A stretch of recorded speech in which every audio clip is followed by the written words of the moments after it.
ऐसा साम्राज्य जिसकी नींव उन लोगों ने रखी जो जन्म से राजा नहीं थे, हम्म।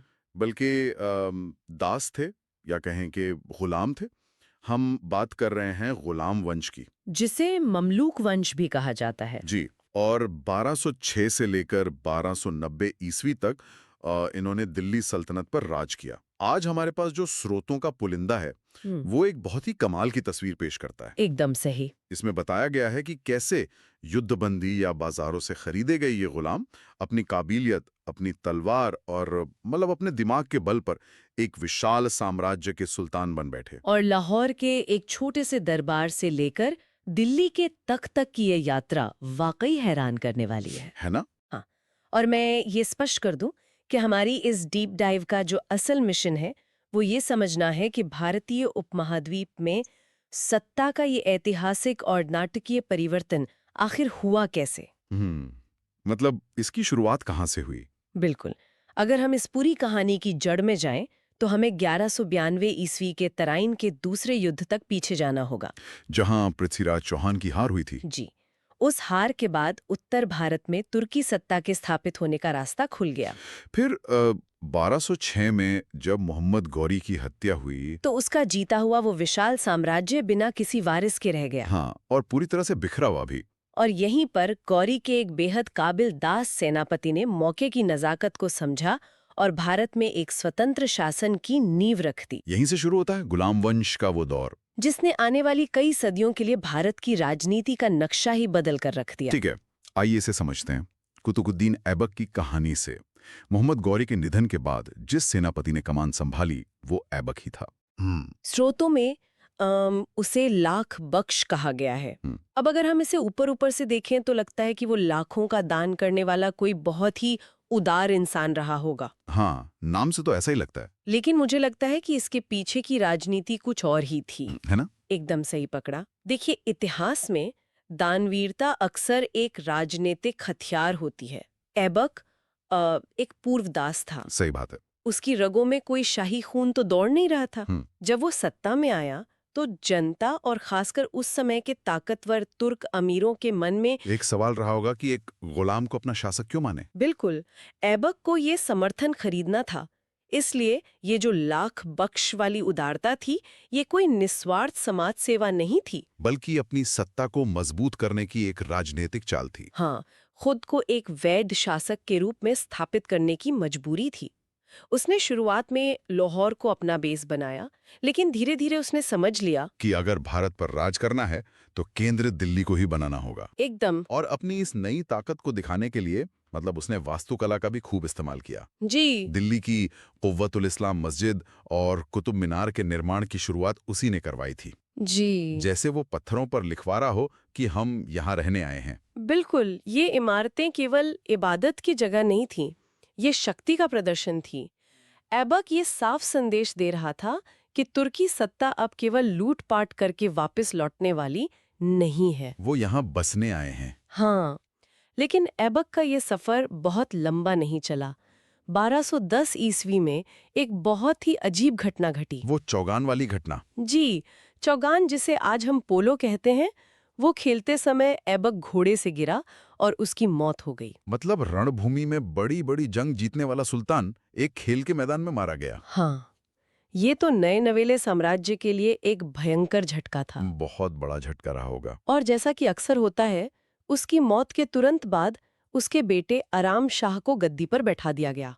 आराम शाह, नाम से ही लग रहा है कि वो आरामी करना चाहता होगा। बिल्कुल, वो शासन के मामले में पूरी तरह से अयोग्य साबित हुआ। उस दौर में जो तुर्क अमीर थे, वो एक तरह से किंग मेकर की भूमिका में आ चुके थे। और उन्हें एक कमजोर शासक तो बिल्कुल मंजूर नहीं होगा। नहीं था। तो उन्होंने कुछ ही महीनों में आराम शाह को किनारे किया और इल्तुतमिश को दिल्ली का सुल्तान बना दिया। तो इस सब का असल मतलब क्या है? हमारे स्रोत इल्तुतमिश को सिर्फ एक अगला सुल्तान नहीं बताते, हम्म। बल्कि उसे दिल्ली सल्तनत का वास्तविक संस्थापक कहते हैं।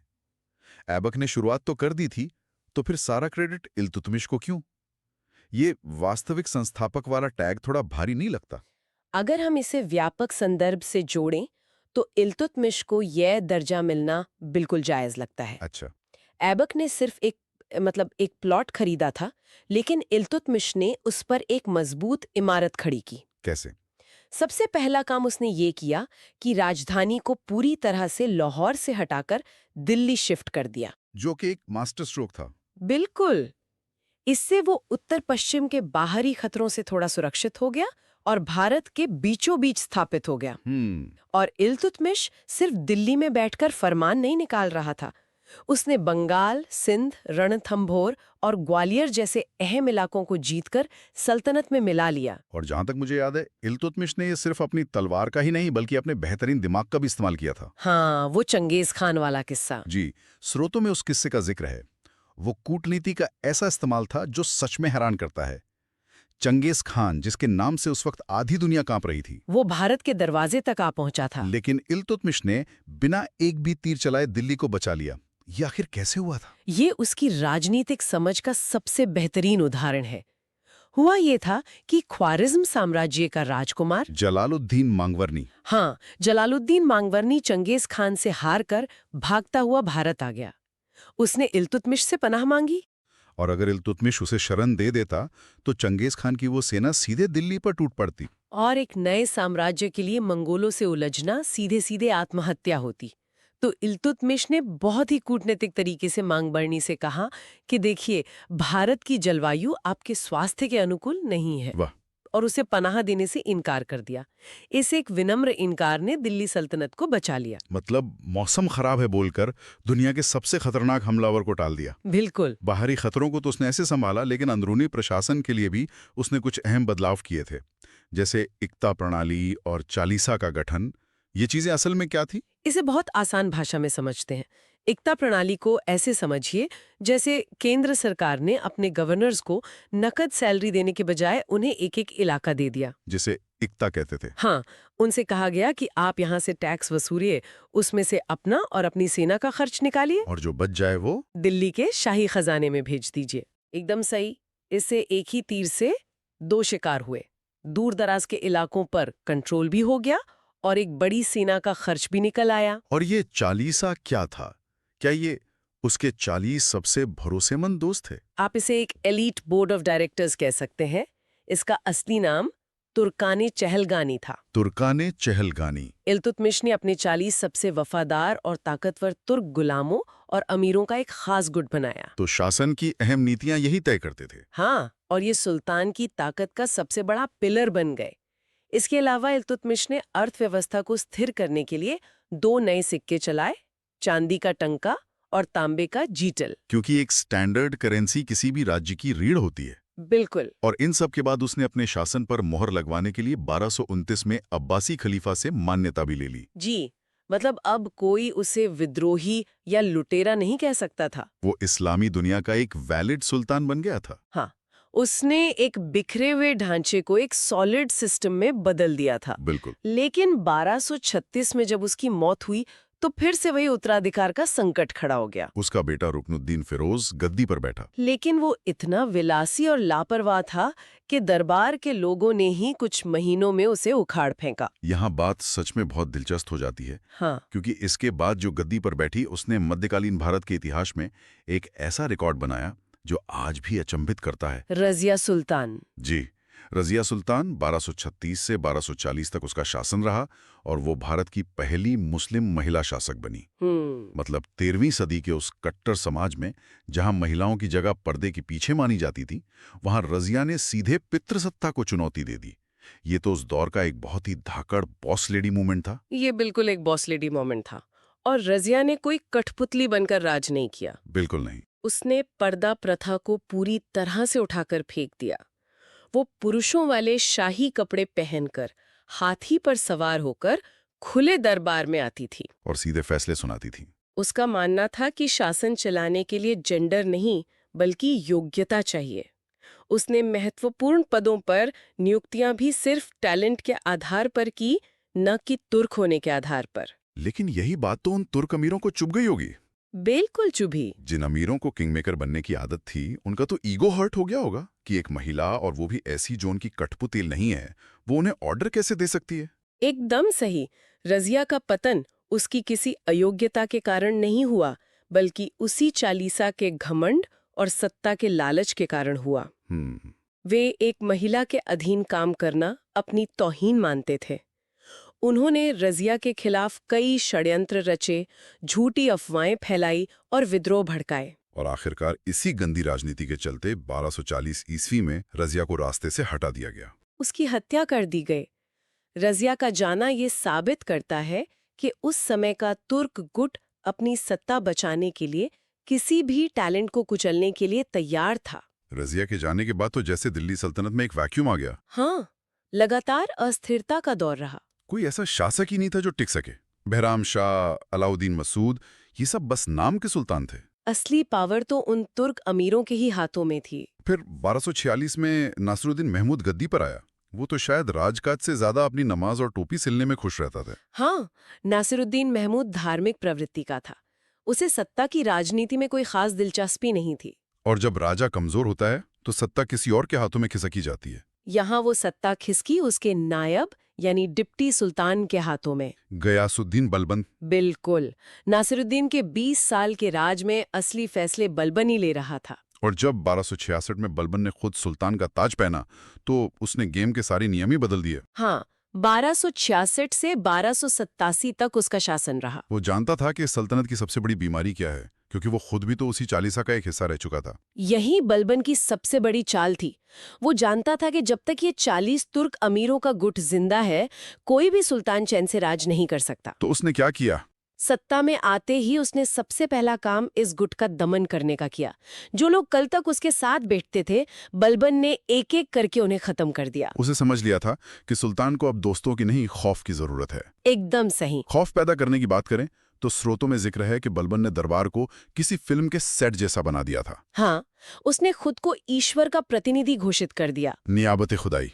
जी, और फिर वो दो खतरनाक प्रथाएं शुरू की, सिजदा और पैबोज। मतलब दरबार में आते ही सुल्तान के सामने घुटनों के बल गिरो, जिसे सिजदा कहते हैं, और फिर उसके पैरों को चूमो, यानी पैबोस। सोचिए जरा उन तुर्क अमीरों का क्या हाल होता होगा जिनका ईगो रज़िया के समय इतना बड़ा था। ये तो पूरी तरह से एक मनोवैज्ञानिक युद्ध था। बिल्कुल, बलबन उन अमीरों की रीढ़ की हड्डी तोड़ना चाहता था।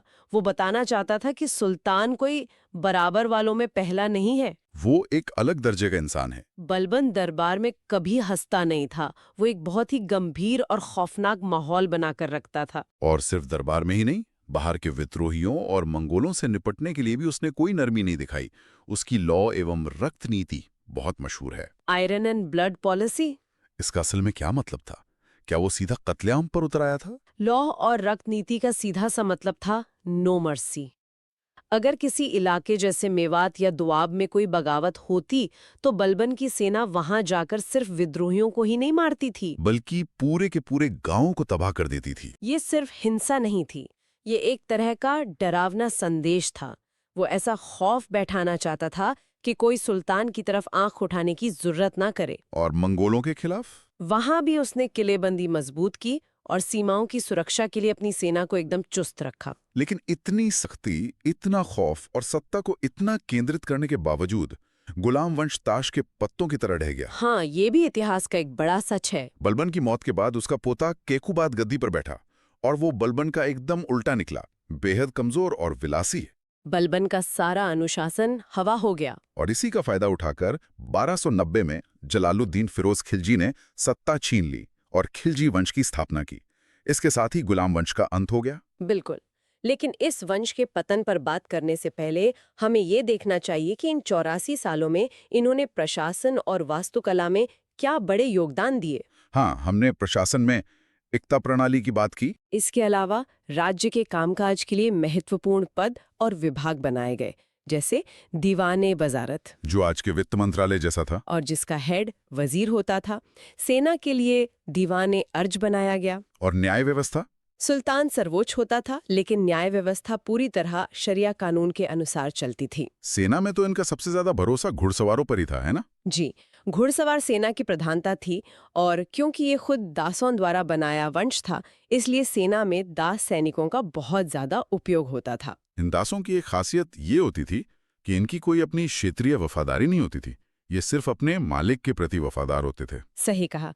और अगर हम वास्तुकला यानी आर्किटेक्चर की तरफ मुड़ें तो इंडो इस्लामिक वास्तुकला का विकास इसी दौर में हुआ। कुतुब मीनार जैसी इमारतों से इसकी शुरुआत हुई और इल्तुतमिश का मकबरा भी बना। लेकिन जो सबसे बड़ी क्रांति थी वो हमें बलबन के मकबरे में देखने को मिलती है।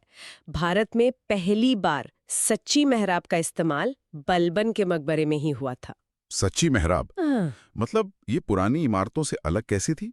देखिए, इससे पहले भारत में इमारतें पिलर और बीम स्टाइल में बनती थीं, यानी दो खंभे खड़े किए और उन पर एक सपाट पत्थर रख दिया। बिल्कुल, लेकिन इसमें आप बहुत विशाल जगह कवर नहीं कर सकते। सच्ची मेहराब में वेज शेप के पत्थरों को एक घुमावदार तरीके से लगाया जाता है। एक आर्क की तरह। हाँ, और बीच में कीस्टोन फंसाया जाता है। इससे पत्थरों का सारा वजन दोनों तरफ की दीवारों पर बट जाता है। समझ गए।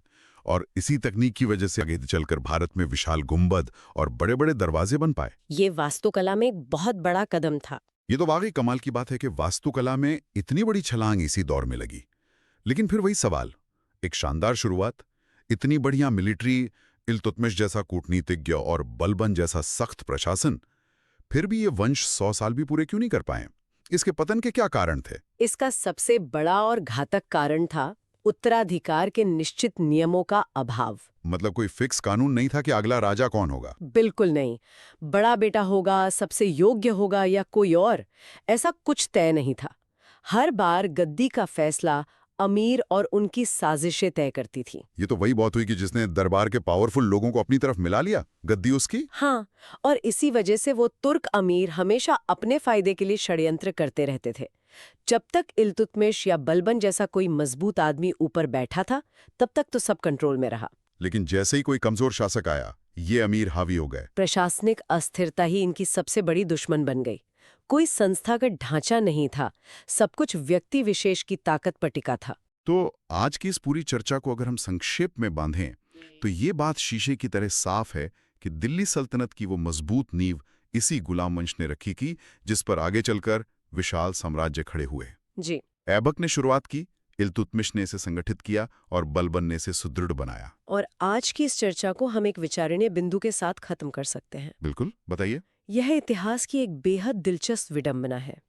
जिस वंश की स्थापना उन दासों ने की थी जो अपनी योग्यता और वफादारी के बल पर ऊपर उठे थे, उसी वंश का पतन अंततः उन्हीं के उत्तराधिकारियों की अयोग्यता के कारण हुआ। हाँ, और उनके ही कुलीन वर्ग की सत्ता लोलुपता और षड्यंत्रों के कारण।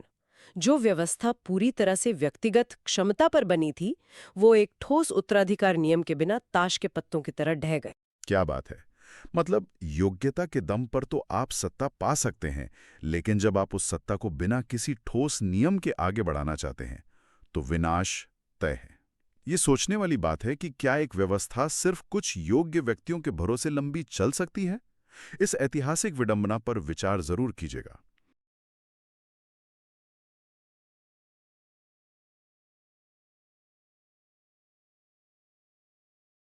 हाँ, ये चर्चा हमारे पास मौजूद ऐतिहासिक तथ्यों और कुछ बेहद व्यवस्थित नोट्स पर आधारित है, और इस पूरे विश्लेषण का जो मिशन है वो सिर्फ तारीखें या युद्ध के नाम रटना नहीं है।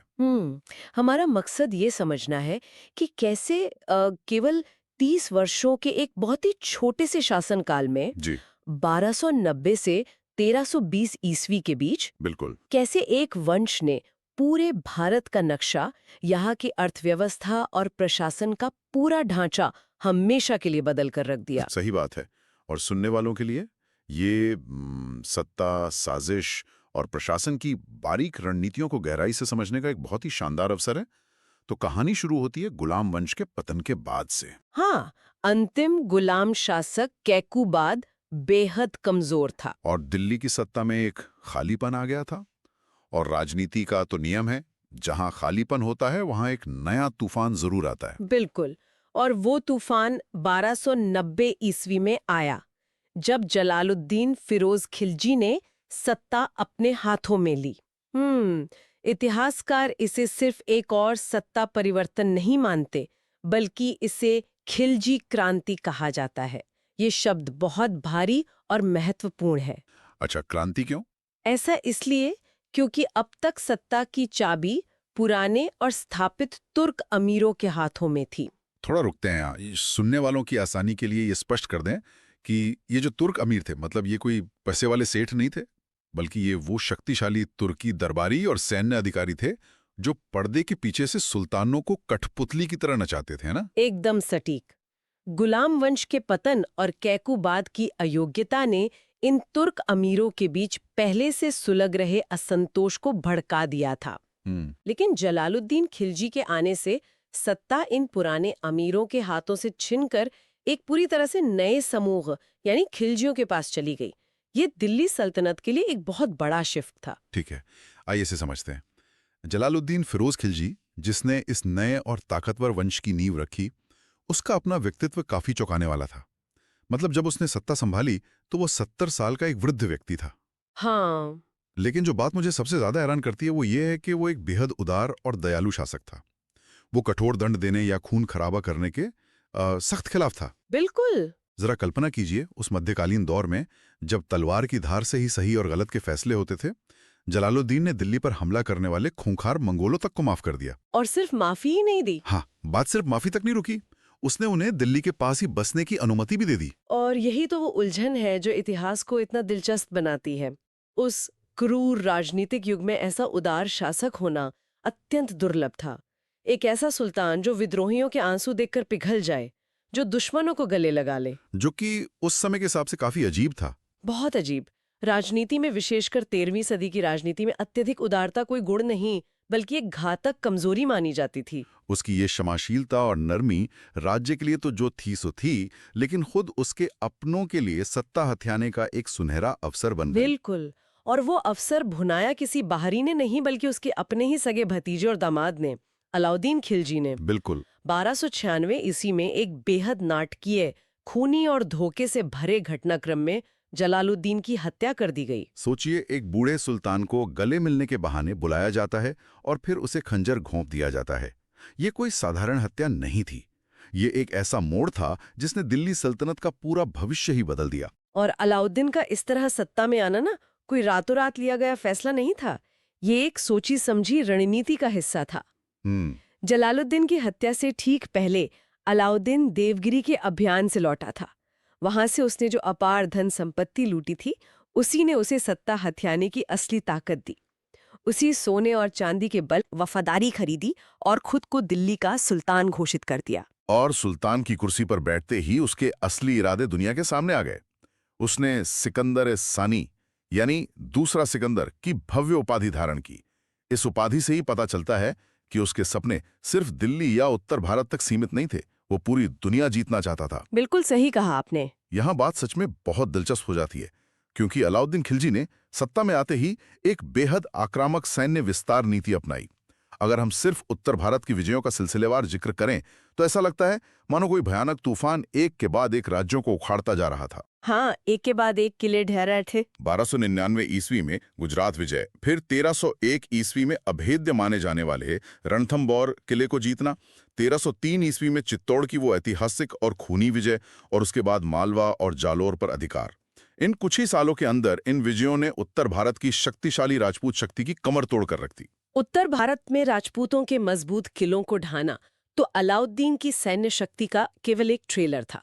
असली आश्चर्य तो तब हुआ जब इस सल्तनत ने दक्षिण भारत का रुख किया। हाँ, वो बहुत ही महत्वपूर्ण पड़ाव था। उसके सबसे वफादार और खतरनाक सेनापति मलिक काफूर ने दक्षिण भारत में जो अभियान चलाए, उन्होंने पूरे उपमहाद्वीप के इतिहास की दिशा ही मोड़ दी। मलिक काफूर ने एक एक करके देवगिरी के यादव राज्य, वारंगल के काकतीय राज्य, द्वार समुद्र के होयसाल राज्य और एकदम दक्षिण में मदुरै के पांडे राज्य में ऐसी तबाही मचाई कि उन सभी को दिल्ली के सामने घुटने टेकने पड़े। रुकावट के लिए माठी।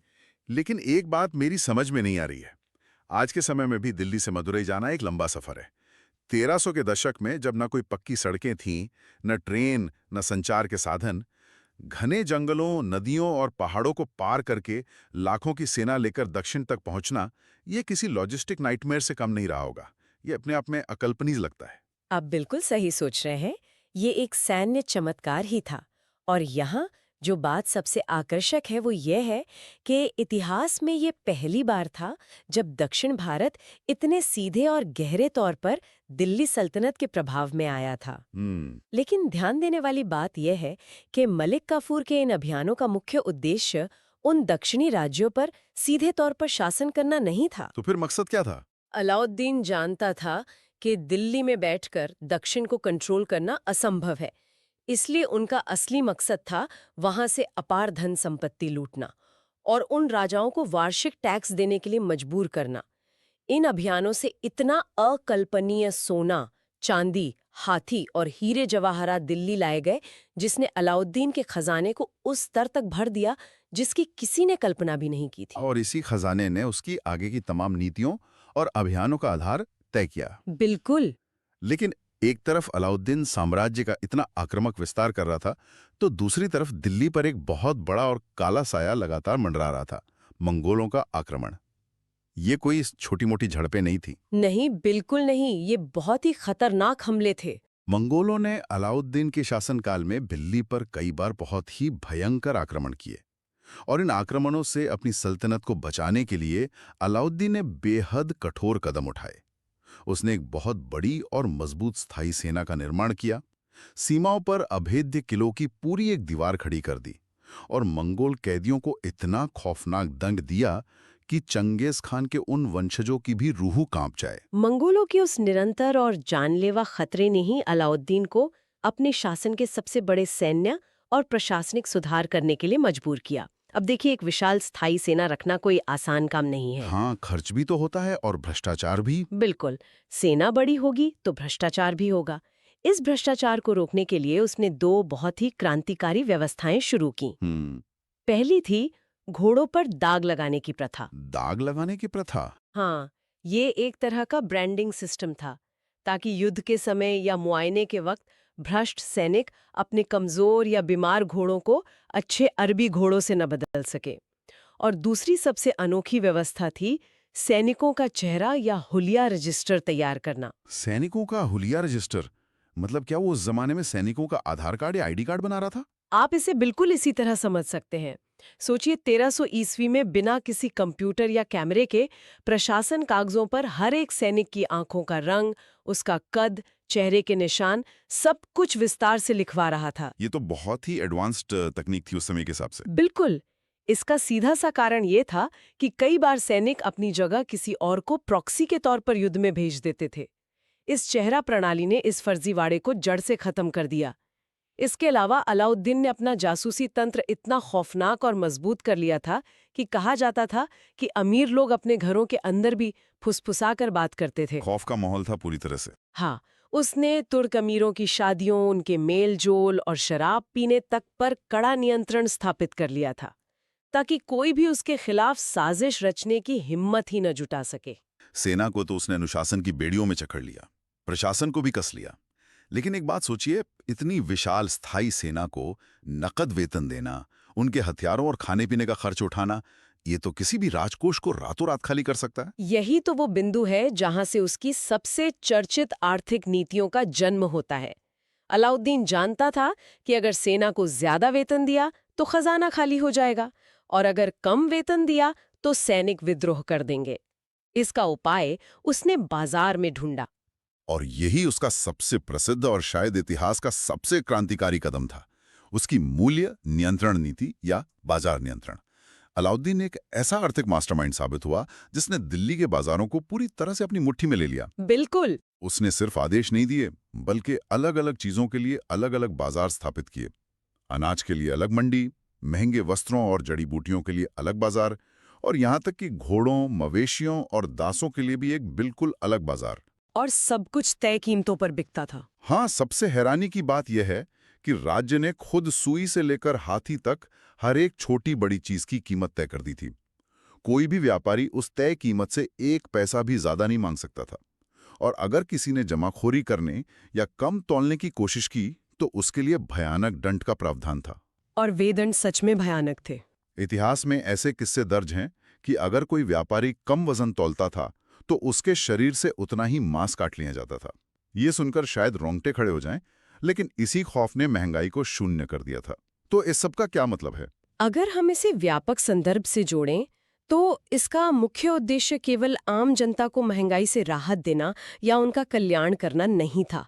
अलाउद्दीन कोई समाज सुधारक नहीं था। बिल्कुल नहीं। इस पूरे कवायद का असली मकसद था उस विशाल स्थायी सेना को कम वेतन में संतुष्ट रखना। हाँ, अगर बाजार में हर जरूरी चीज के दाम कम और पूरी तरह स्थिर रहेंगे तो एक साधारण सैनिक अपने कम वेतन में भी आसानी से अपना और अपने परिवार का गुजारा कर सकेगा। ये बड़ी चालाकी भरी रणनीति थी। हाँ, इस तरह राजकोष पर भारी आर्थिक बोझ भी नहीं पड़ा और मंगोलों से लोहा लेने के लिए एक विशाल सेना भी हमेशा तैयार रही। ये अर्थव्यवस्था और सैन्य शक्ति का एक अद्भुत संतुलन था। इसके साथ ही खजाना भरने के लिए उसने भू राजस्व के क्षेत्र में भी बड़े और कड़े सुधार किए। भू राजस्व सुधारों की बात करें तो उसने दोआब क्षेत्र पर अपना ध्यान केंद्रित किया। सुनने वालों की जानकारी के लिए बता दें कि दोआब यानी गंगा और यमुना नदियों के बीच का वो मैदानी इलाका जो उस समय खेती के लिहाज से सबसे उपजाऊ गोल्ड माइन माना जाता था। अलाउद्दीन ने इस क्षेत्र में टैक्स को बढ़ाकर सीधा 50% कर दिया। सीधा आधा हिस्सा राज्य का। हाँ, इसके अलावा उसने हवा में टैक्स नहीं लगाया बल्कि भूमि का वैज्ञानिक तरीके से मापन करवाया। और इसमें सबसे बड़ी बात ये रही कि उसने उन पारंपरिक जमींदारों और बिचौलियों की शक्ति को पूरी तरह से कुचल दिया जो पीढ़ियों से किसानों और राज्य के बीच में मलाई खा रहे थे। वो चाहता था कि किसान का सीधा संपर्क राज्य से हो और बीच का कोई भी व्यक्ति मुनाफा ना कमाए। इससे राज्य की आय तो बहुत बड़ी होगी। इस कदम से राज्य की आय में भारी वृद्धि हुई, हालांकि किसानों का जीवन बहुत कठोर हो गया। इतनी विशाल सेना, इतना कड़ा नियंत्रण, लगातार युद्ध, कोई भी इंसान इस तनाव से पागल हो जाए। लेकिन अलाउद्दीन सिर्फ युद्ध और अर्थव्यवस्था के आंकड़ों तक ही सीमित नहीं रहा। वास्तुकला यानी आर्किटेक्चर में भी उसने अपनी एक अलग छाप छोड़ी।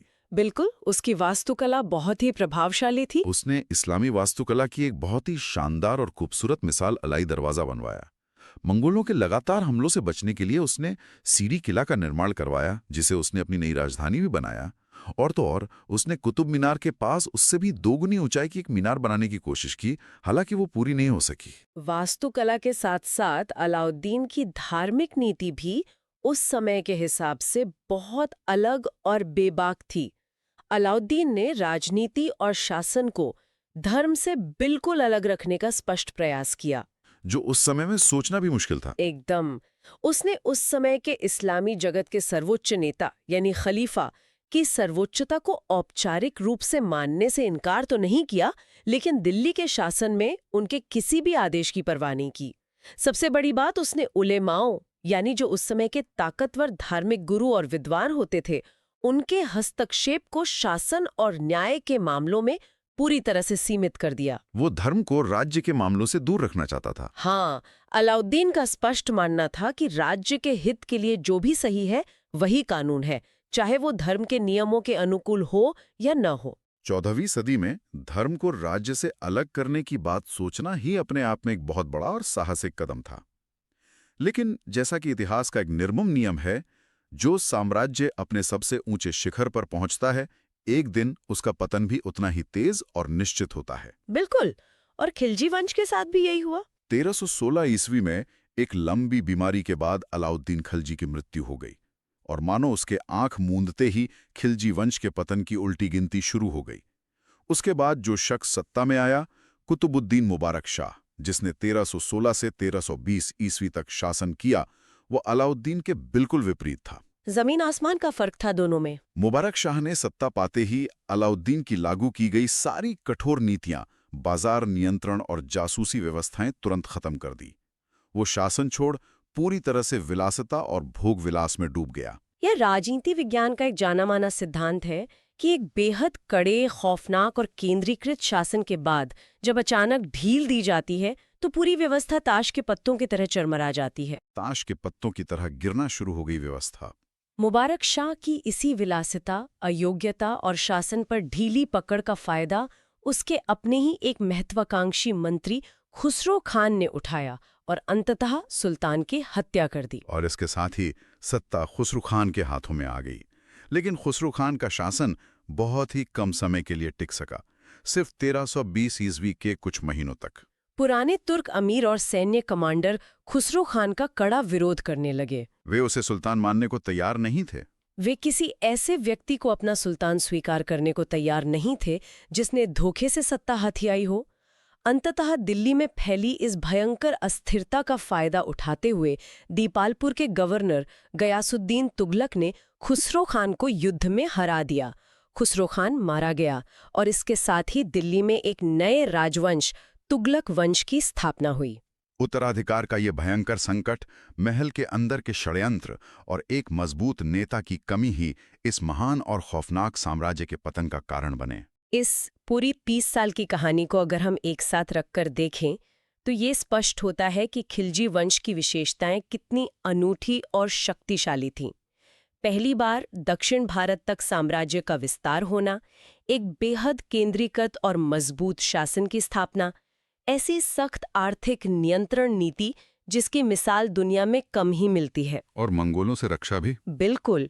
और सबसे बढ़कर मंगोलों के इतने भयंकर आक्रमणों से सल्तनत की सफलतापूर्वक रक्षा करना, ये सब कोई साधारण उपलब्धियां नहीं थीं।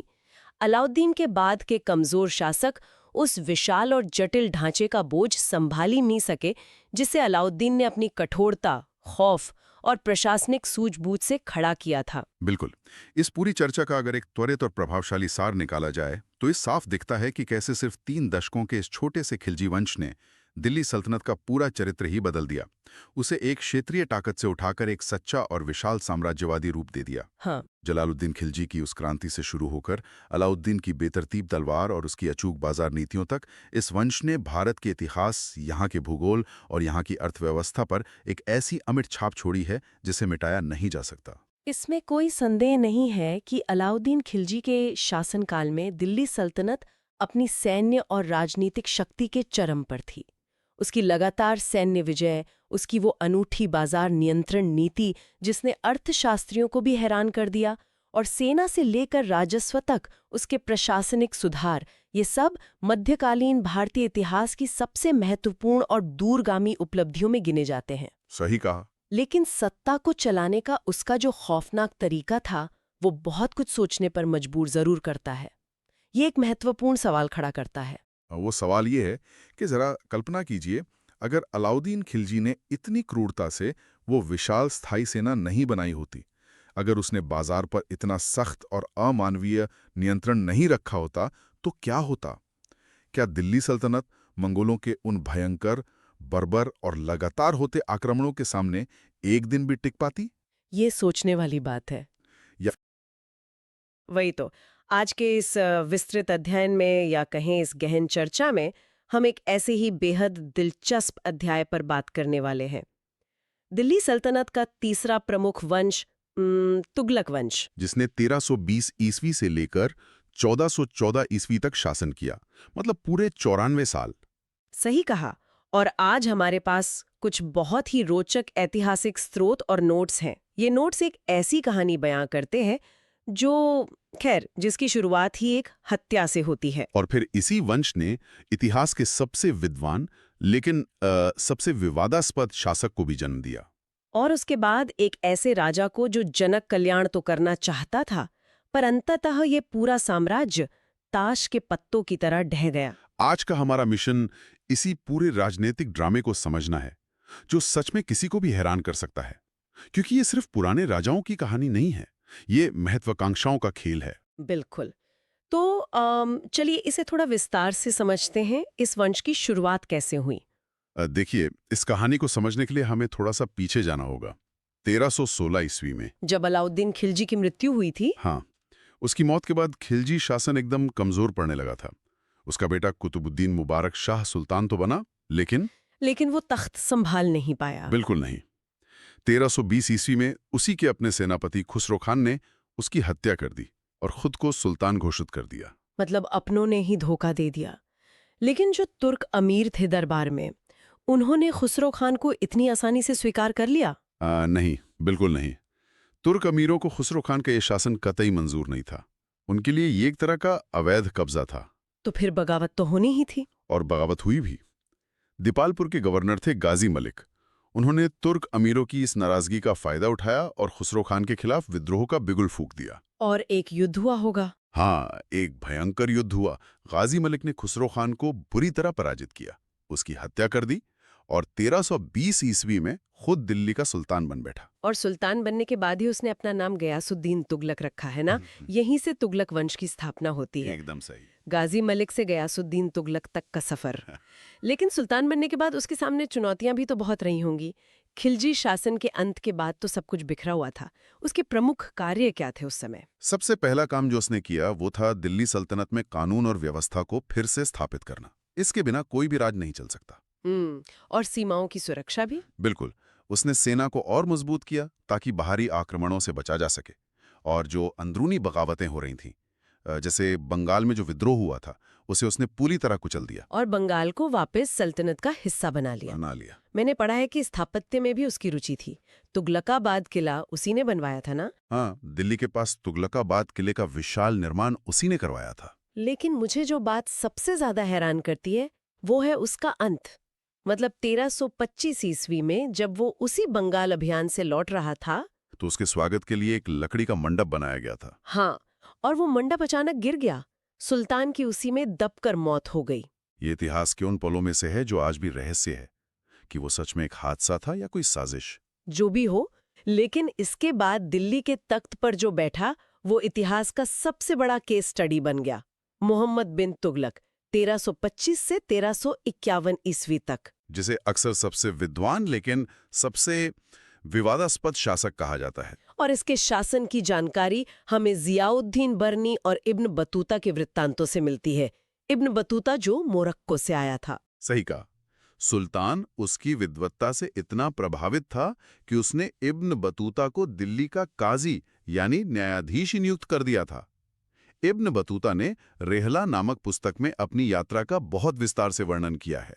तो यहाँ स्थिति सच में बहुत दिलचस्प हो जाती है, क्योंकि हम मोहम्मद बिन तुगलक की उन 5 फ्लॉप योजनाओं पर बात करने वाले हैं। योजनाएं जो कागज पर तो बेहतरीन थीं, पर असलियत में भयंकर रूप से विफल रहीं। पहली योजना की बात करें तो वो थी राजधानी परिवर्तन। दिल्ली से राजधानी को दौलताबाद ले जाने का फैसला। इसका उद्देश्य क्या था आखिर? उद्देश्य तो रणनीतिक था। दौलताबाद साम्राज्य के मध्य में था, वहां से दक्षिण भारत पर नियंत्रण रखना आसान था और सबसे बड़ी बात, मंगोल आक्रमणों से बचाव हो सकता था। लेकिन उसने पूरी जनता को ही दिल्ली से दौलताबाद जाने का आदेश दे दिया। वही उसकी सबसे बड़ी भूल थी। इस लंबे यात्रा में जनता को भारी कष्ट सहना पड़ा। रास्ते में ही हजारों लोग मारे गए। और अंततः योजना पूरी तरह असफल रही और राजधानी वापस दिल्ली लानी पड़ी। हाँ, और इससे उबर भी नहीं पाए थे कि दूसरी योजना आ गई, टोकन मुद्रा या सांकेतिक मुद्रा योजना। क्योंकि उस समय पूरी दुनिया में चांदी की कमी हो रही थी, तो उसने तांबे और पीतल के सिक्के चला दिए। विचार तो बहुत आधुनिक था, लेकिन समस्या ये हुई कि उन सिक्कों पर कोई खास शाही मोहर नहीं थी जिसकी नकल न की जा सके।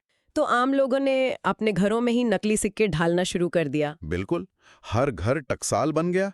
सरकार को भारी आर्थिक नुकसान हुआ और मजबूरन ये योजना भी बंद करनी पड़ी। और इसके बाद जो तीसरी योजना थी, दोआब में कर वृद्धि। गंगा यमुना दोआब क्षेत्र में उसने टैक्स बढ़ा दिया, क्योंकि वो क्षेत्र बहुत उपजाऊ था। लेकिन दुर्भाग्य देखिए, उसी समय वहां भयंकर अकाल पड़ गया। तो किसानों के पास खाने को नहीं था, वो टैक्स कहां से देते? उन्होंने बगावत कर दी, किसानों ने विद्रोह कर दिया और कृषि व्यवस्था पूरी तरह चरमरा गई। और इसी कृषि को सुधारने के लिए उसने अपनी चौथी योजना पेश की, दीवाने को ही। हाँ, कृषि को बढ़ावा देने और नई भूमि को खेती योग्य बनाने के लिए ये नया विभाग बनाया गया था। लेकिन भ्रष्टाचार और खराब योजना के कारण ये भी असफल रहा। और इसकी 5वीं नाकामी उसके सैन्य अभियान थे। खुरासान पर आक्रमण के लिए एक विशाल सेना तैयार की गई थी ना? सेना तैयार की गई, उन्हें एडवांस वेतन भी दे दिया गया, लेकिन बाद में बिना लड़े ही योजना रद्द कर दी गई। कितना बड़ा नुकसान! और हिमालय क्षेत्र में जो कराचिल अभियान के लिए सेना भेजी गई थी, वहां तो सेना को भारी नुकसान झेलना पड़ा। पहाड़ी रास्तों और ठंड के कारण लगभग पूरी सेना ही खत्म हो गई। अगर हम इस बड़े परिदृश्य को देखें तो इन लगातार विफलताओं के कारण साम्राज्य में चारों तरफ विद्रोह होने लगे थे। बिल्कुल, इसी समय दक्षिण भारत में नए और स्वतंत्र राज्य उभर कर सामने आए। विजयनगर साम्राज्य और बहमनी सल्तनत इसी दौर में स्थापित हुए। मतलब उसके जीते जी साम्राज्य के टुकड़े होने लगे थे। और अंततः 1351 ईस्वी में सिंध में इस सुल्तान की मृत्यु हो गई। इसके बाद 1351 ईस्वी में फिरोज शाह तुगलक सत्ता में आया और उसका दृष्टिकोण मोहम्मद बिन तुगलक से बिल्कुल अलग था। हाँ, उसने आक्रामक युद्धों से दूरी बनाई और जन कल्याण पर अधिक ध्यान दिया। उसका शासनकाल 1388 ईस्वी तक रहा। उसने प्रशासन में कई सुधार किए, उसने कई नए विभाग बनाए, जैसे दीवाने खैरात, जो गरीबों की सहायता के लिए था। हाँ, और दीवाने बंदगान, जो दासों की देखभाल के लिए बनाया गया था। और मैंने पढ़ा है कि उसने बेरोजगारों को काम देने के लिए भी एक विशेष कार्यालय की स्थापना की थी। कर व्यवस्था में भी उसने बहुत बड़े बदलाव किए। पुराने और कष्टदायक करों को समाप्त कर दिया। और केवल 4 इस्लामी करों को लागू रखा: ज़कात, खराज, खुम्स और जजिया। लेकिन यहाँ एक बहुत महत्वपूर्ण तथ्य है। फिरोज शाह से पहले ब्राह्मणों को जजिया कर से छूट मिली हुई थी, लेकिन उसने ब्राह्मणों पर भी जजिया कर लगा दिया। ये सच में गौर करने वाली बात है। अच्छा, उसकी सबसे बड़ी उपलब्धि तो शायद सिंचाई और कृषि के क्षेत्र में थी। बिल्कुल। कृषि उत्पादन बढ़ाने के लिए उसने नहरों का एक विशाल जाल बिछा दिया, यमुना से हिसार तक, सतलज से घग्गर तक। और घग्गर से फतेहाबाद तक। इससे खेती में बहुत सुधार हुआ होगा। अर्थव्यवस्था को इससे बहुत मजबूती मिली। इसके अलावा उसे नगर निर्माण और स्थापत्य का भी बहुत शौक था। उसने लगभग 300 नए नगर बसाए। 300 नगर, जिनमें फिरोजाबाद, हिसार, फतेहाबाद और जौनपुर प्रमुख है। और दिल्ली में फिरोज शाह कोटला का निर्माण भी उसी ने करवाया था। कई मस्जिदें, मदरसे और बाग भी बनवाए। साहित्य और विरासत के संरक्षण में भी उसका बहुत योगदान था। शिक्षा के लिए मदरसे और पुस्तकालय खोले। और अपनी आत्मकथा भी तो लिखी थी उसने। हाँ, फुतुहात-ए फिरोज शाही, और उसे अशोक के स्तंभों से भी बहुत लगाव था। उसने टोपरा और मेरठ से अशोक स्तंभों को उठवाकर दिल्ली में स्थापित करवाया था। तो देखा जाए तो फिरोज शाह का युग निर्माण और कल्याण का युग था।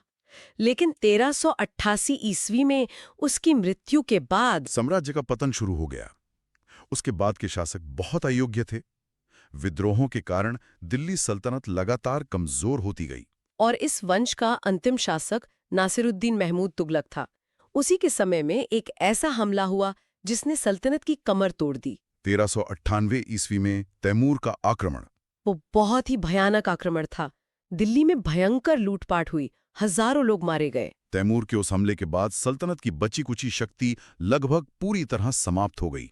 और अंततः 1414 ईस्वी में पूरे 94 वर्षों तक चला ये तुगलक वंश हमेशा के लिए समाप्त हो गया। और दिल्ली में एक नए राजवंश सैयद वंश की स्थापना हुई। तो अगर हम आज के इस पूरे विश्लेषण का एक संक्षिप्त सारांश निकालें तो 3 शासक सबसे महत्वपूर्ण रहे। सबसे पहले गयासुद्दीन तुगलक, जो वंश का संस्थापक था। फिर मोहम्मद बिन तुगलक, जो अपनी राजधानी परिवर्तन और टोकन मुद्रा जैसी विफल योजनाओं के लिए चर्चित रहा। और अंत में फिरोज शाह तुगलक, जो नहरों के जाल, नगर निर्माण और प्रशासनिक सुधारों के लिए प्रसिद्ध हुआ।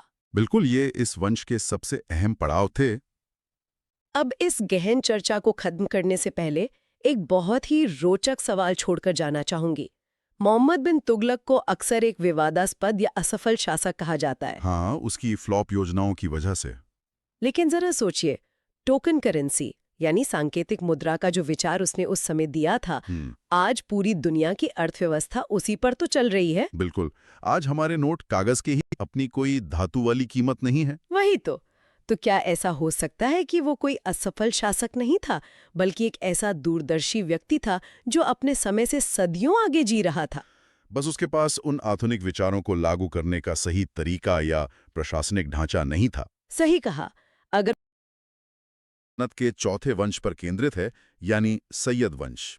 इनका शासनकाल 1414 से लेके 1451 तक, कुल मिलाकर करीब 37 वर्षों तक ही रहा। और 37 साल इतिहास के पन्नों में बहुत छोटा समय होता है। एकदम छोटा। आज के हमारे इस विश्लेषण के स्रोत the rise and fall of the Syed dynasty नामक ऐतिहासिक लेख के विस्तृतांश है, जो कि बहुत ही शानदार तरीके से लिखा गया है। हाँ, तो इस गहन अध्ययन का मिशन ये समझना है कि कैसे मात्र 37 वर्षों तक चलने वाले इस वंश ने एक भयंकर तबाही के बाद राख में से दिल्ली की सत्ता संभाली, और फिर कैसे इसका अंत एक ऐसे अजीबोगरीब तरीके से हुआ जो किसी हॉलीवुड या बॉलीवुड की स्क्रिप्ट से कम नहीं लगता। सच में अंत तो इसका बहुत ही ड्रामेटिक था। चलिए इसे थोड़ा विस्तार से समझते हैं। आखिर तैमूर के उस खौफनाक आक्रमण के साये में, जहां दिल्ली पूरी तरह से शमशान बन चुकी थी, वहां एक नया वंश अपनी जड़ें कैसे जमा सकता है? इस पूरी कहानी की शुरुआत को समझने के लिए देखिए हमें उस दौर की जमीनी हकीकत को महसूस करना होगा। 1398 ईस्वी में तैमूर ने भारत पर जो आक्रमण किया था, जो कि बहुत ही भयानक था। बहुत भयानक, वो केवल सत्ता बदलने की लड़ाई नहीं थी। इस लेख को पढ़ते हुए जो विवरण सामने आते हैं वो रोंगटे खड़े कर देने वाले हैं। तैमूर ने दिल्ली को सिर्फ हराया नहीं था, उसने इस शहर को इतनी बुरी तरह लूटा और बर्बाद किया कि सल्तनत की जो भी बची खुची प्रशासनिक या आर्थिक ताकत थी वो पूरी तरह से वाष्प बनकर उड़ गई। सब कुछ खत्म हो गया था। बिल्कुल। और जब कोई इतनी बड़ी तबाही होती है तो उसका सबसे पहला असर ये होता है कि एक भयानक पावर वैक्यूम या सत्ता का शून्य पैदा हो जाता है। मतलब कोई लीडर ही नहीं बचा। हाँ, दिल्ली और उसके आसपास के तमाम इलाकों में रातों रात अराजकता फैल गई। जिसका जहां मन किया उसने विद्रोह कर दिया। पूरी व्यवस्था ढह चुकी थी। यहाँ जो बात सबसे अधिक रोचक है वो ये है कि तैमूर ने दिल्ली में रुककर राज करने का फैसला नहीं किया। ये एक अजीब फैसला लगता है वैसे। है ना? वो वापस लौट गया, लेकिन जाते जाते उसने इस पूरी तरह से बिखरी हुई बिसात पर अपना एक मोहरा सेट कर दिया। उसने खिज्र खान नाम के एक व्यक्ति को मुल्तान और पंजाब का शासक नियुक्त कर दिया ताकि उसकी ओर से कोई वहां व्यवस्था संभाल सके। तो ये तो एक बहुत ही शानदार कूटनीतिक चाल लगती है। मतलब तैमूर ने मुख्य कंपनी यानी दिल्ली को तो दिवालिया कर दिया, लेकिन अपनी एक ब्रांच मुल्तान और पंजाब में खोल दी। हाँ, एक तरह से फ्रेंचाइजी दे दी। वही तो। और खिज्र खान को वहां का मैनेजर बना दिया। और फिर यही खिज्र खान, जिसे बस एक प्रतिनिधि के तौर पर रखा गया था, आगे चलकर उस पूरी अराजकता का फायदा उठाता है। एकदम सही। तबाही के बाद दिल्ली में जो एक बहुत बड़ा खालीपन आ गया था, कोई भी मजबूत नेता नहीं बचा था, उसी का फायदा उठाकर खिज्र खान ने 1414 ईस्वी में दिल्ली पर अपना अधिकार जमा लिया। और इसी से सैयद वंश की शुरुआत होती है। हाँ, इसी घटना के साथ इतिहास में सैयद वंश की नींव पड़ती है। ये देखना सच में अद्भुत है कि कैसे एक बाहरी आक्रमणकारी द्वारा अपॉइंट किया गया कोई गवर्नर परिस्थितियों को अपने पक्ष में मोड़कर अंततः दिल्ली के सबसे बड़े सिंहासन तक पहुंच जाता है। लेकिन दिल्ली फतेह करने के बाद खिज्र खान ने जो किया वो और भी ज्यादा हैरान करने वाला है। अरे हाँ, वो सुल्तान वाली बात। बिल्कुल। इस पूरे लेख में खिज्र खान का जो मनोवैज्ञानिक विश्लेषण उभर कर आता है वो सत्ता के पारंपरिक नियमों को चुनौती देता है। जब कोई भी शासक दिल्ली जैसी ऐतिहासिक और महत्वपूर्ण जगह पर कब्जा करता है तो सबसे पहली उम्मीद यही होती है कि वो एक बड़ा सा जश्न मनाएगा, अपना रुतबा दिखाएगा, अपनी सर्वोच्चता साबित करेगा। बिल्कुल। जब कोई व्यक्ति इतनी बड़ी सल्तनत पर कब्जा कर लेता है तो वो सबसे पहले खुद को सुल्तान घोषित करता है। लेकिन खिज्र खान ने ऐसा कुछ भी नहीं किया। दिल्ली का शासक बनने के बावजूद उसने कभी सुल्तान की उपाधि धारण ही नहीं की। ये बहुत ही अनूठा कदम था। मतलब ये तो कुछ ऐसा हुआ कि किसी ने बहुत मेहनत करके कंपनी के सीईओ की कुर्सी हासिल कर ली, लेकिन वो उस कुर्सी पे बैठने से या अपने कैबिन के बाहर सीईओ का नेम प्लेट लगाने से इनकार कर रहा है। आखिर कोई शासक ऐसा क्यों करेगा? देखिए, इसके पीछे कोई विनम्रता नहीं थी, बल्कि ये एक बहुत ही सोची समझी कूटनीति थी। अच्छा। वो स्वयं को एक स्वतंत्र शासक नहीं बल्कि तैमूर और उसके उत्तराधिकारियों का नुमाइंदा ही मानता था। मतलब वो अपनी हैसियत जानता था। बिल्कुल। वो जानता था कि अगर उसने खुद को सुल्तान घोषित किया तो शायद तैमूर के वारिस उस पर हमला कर दें या फिर दिल्ली के जो स्थानीय अमीर हैं वे उसे एक बाहरी मानकर बगावत कर दें। ये तो बहुत ही स्मार्ट मूव था। अपनी इसी अधीनता को दिखाने के लिए उसने सत्ता के दो सबसे बड़े प्रतीकों से खुद को दूर रखा। पहला, उसने कभी अपने नाम के सिक्के जारी नहीं किए। और दूसरा? और दूसरा, उसने कभी अपने नाम का खुतबा नहीं पढ़वाया। एक मिनट, जो लोग इतिहास की इन बारीकियों से बहुत ज्यादा वाकिफ नहीं हैं, उनके लिए इस खुतबा वाले हिस्से को थोड़ा सा खोलते हैं। उस दौर में खुतबा पढ़वाने का असली मतलब क्या होता था? खुतबा आसान शब्दों में समझे तो शुक्रवार की जुमे की नमाज के दौरान मस्जिद में शासक के नाम का पढ़ा जाना होता है। मतलब एक तरह की पब्लिक अनाउंसमेंट। बिल्कुल। उस जमाने में ना तो टीवी था, ना अखबार और ना ही सोशल मीडिया।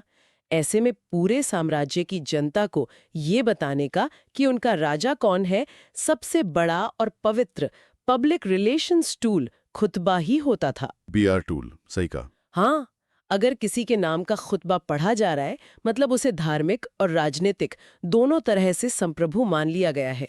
और खिज्र खान ने ये PR टूल इस्तेमाल ही नहीं किया। ये बहुत ही गजब का संतुलन है। पावर पूरी हाथ में, लेकिन पावर का दिखावा बिल्कुल शून्य। एकदम शून्य। हालांकि इसका यह मतलब बिल्कुल नहीं निकाला जाना चाहिए कि वो बस हाथ पे हाथ धरे बैठा था।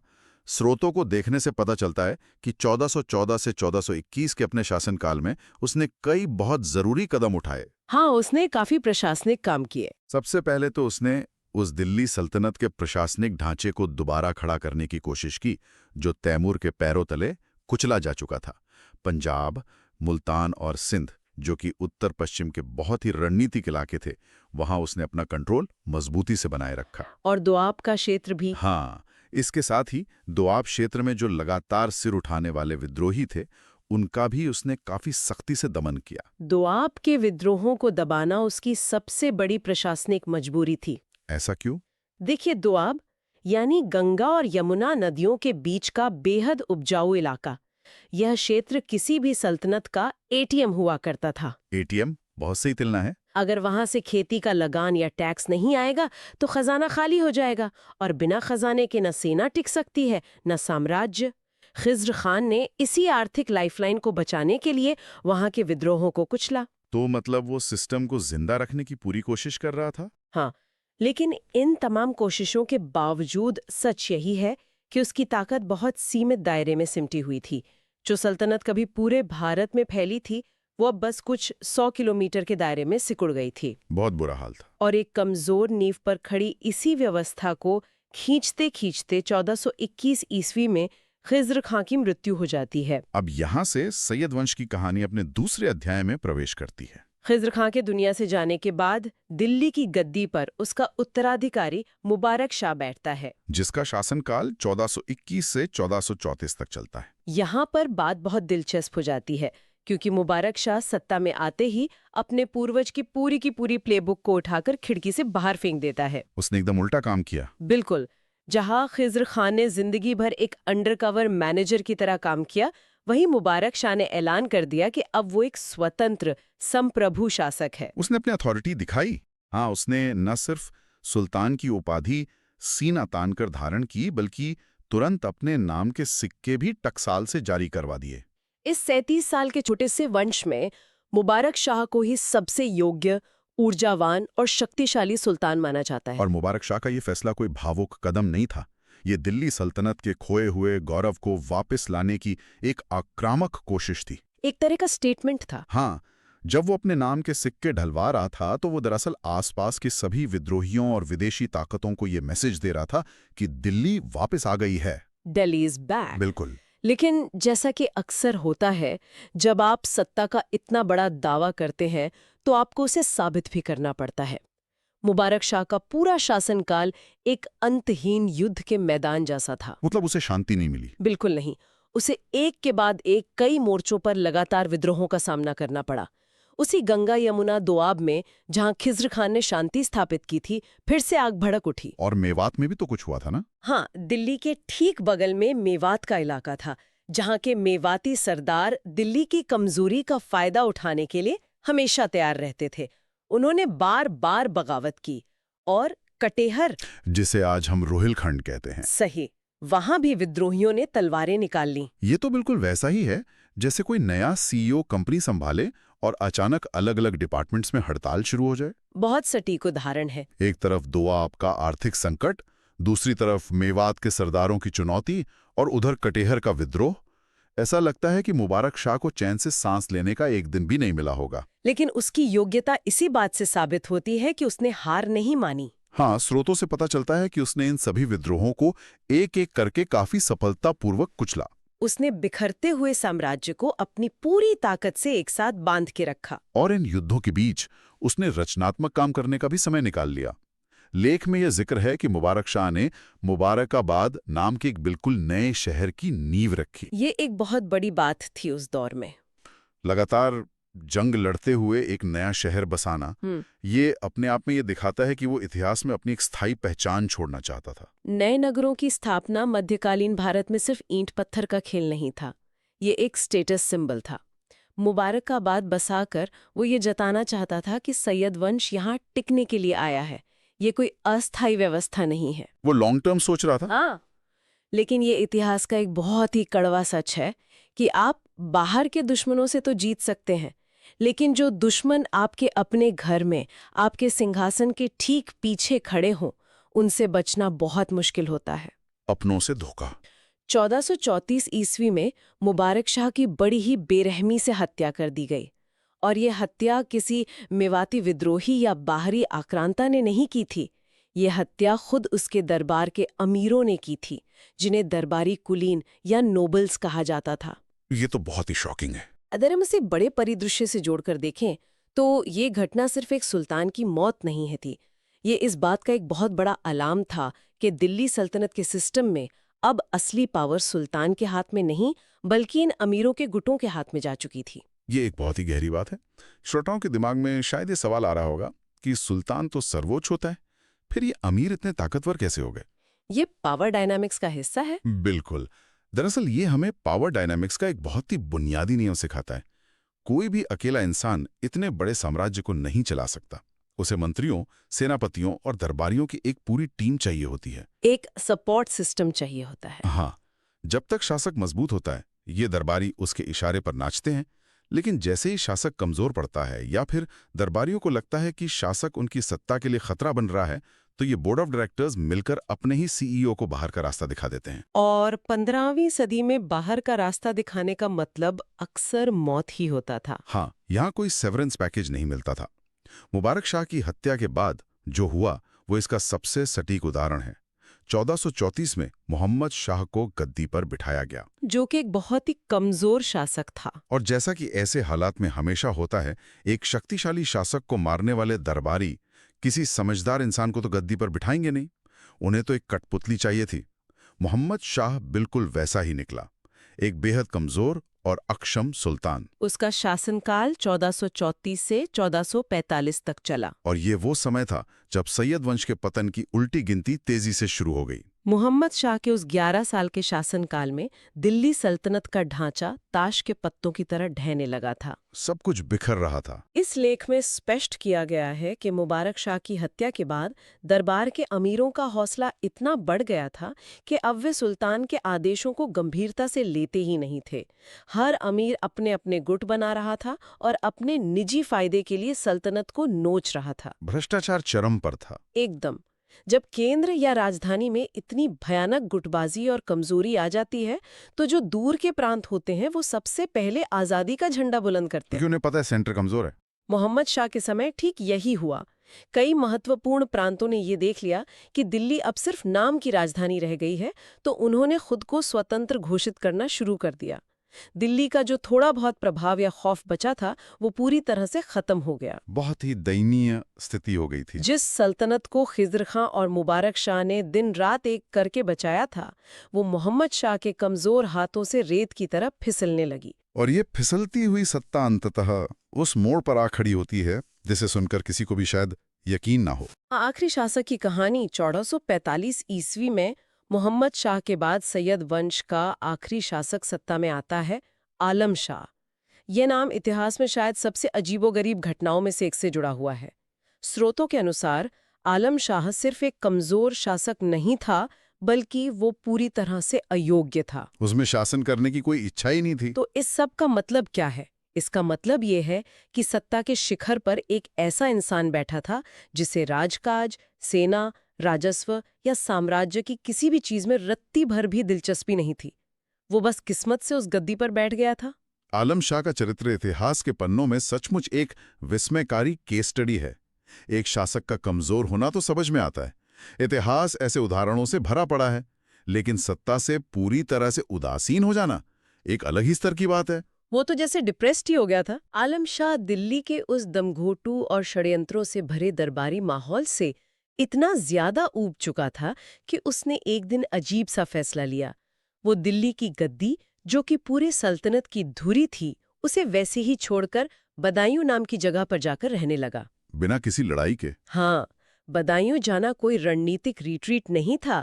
ये एक तरीके से काम से हमेशा के लिए छुट्टी ले लेने जैसा था।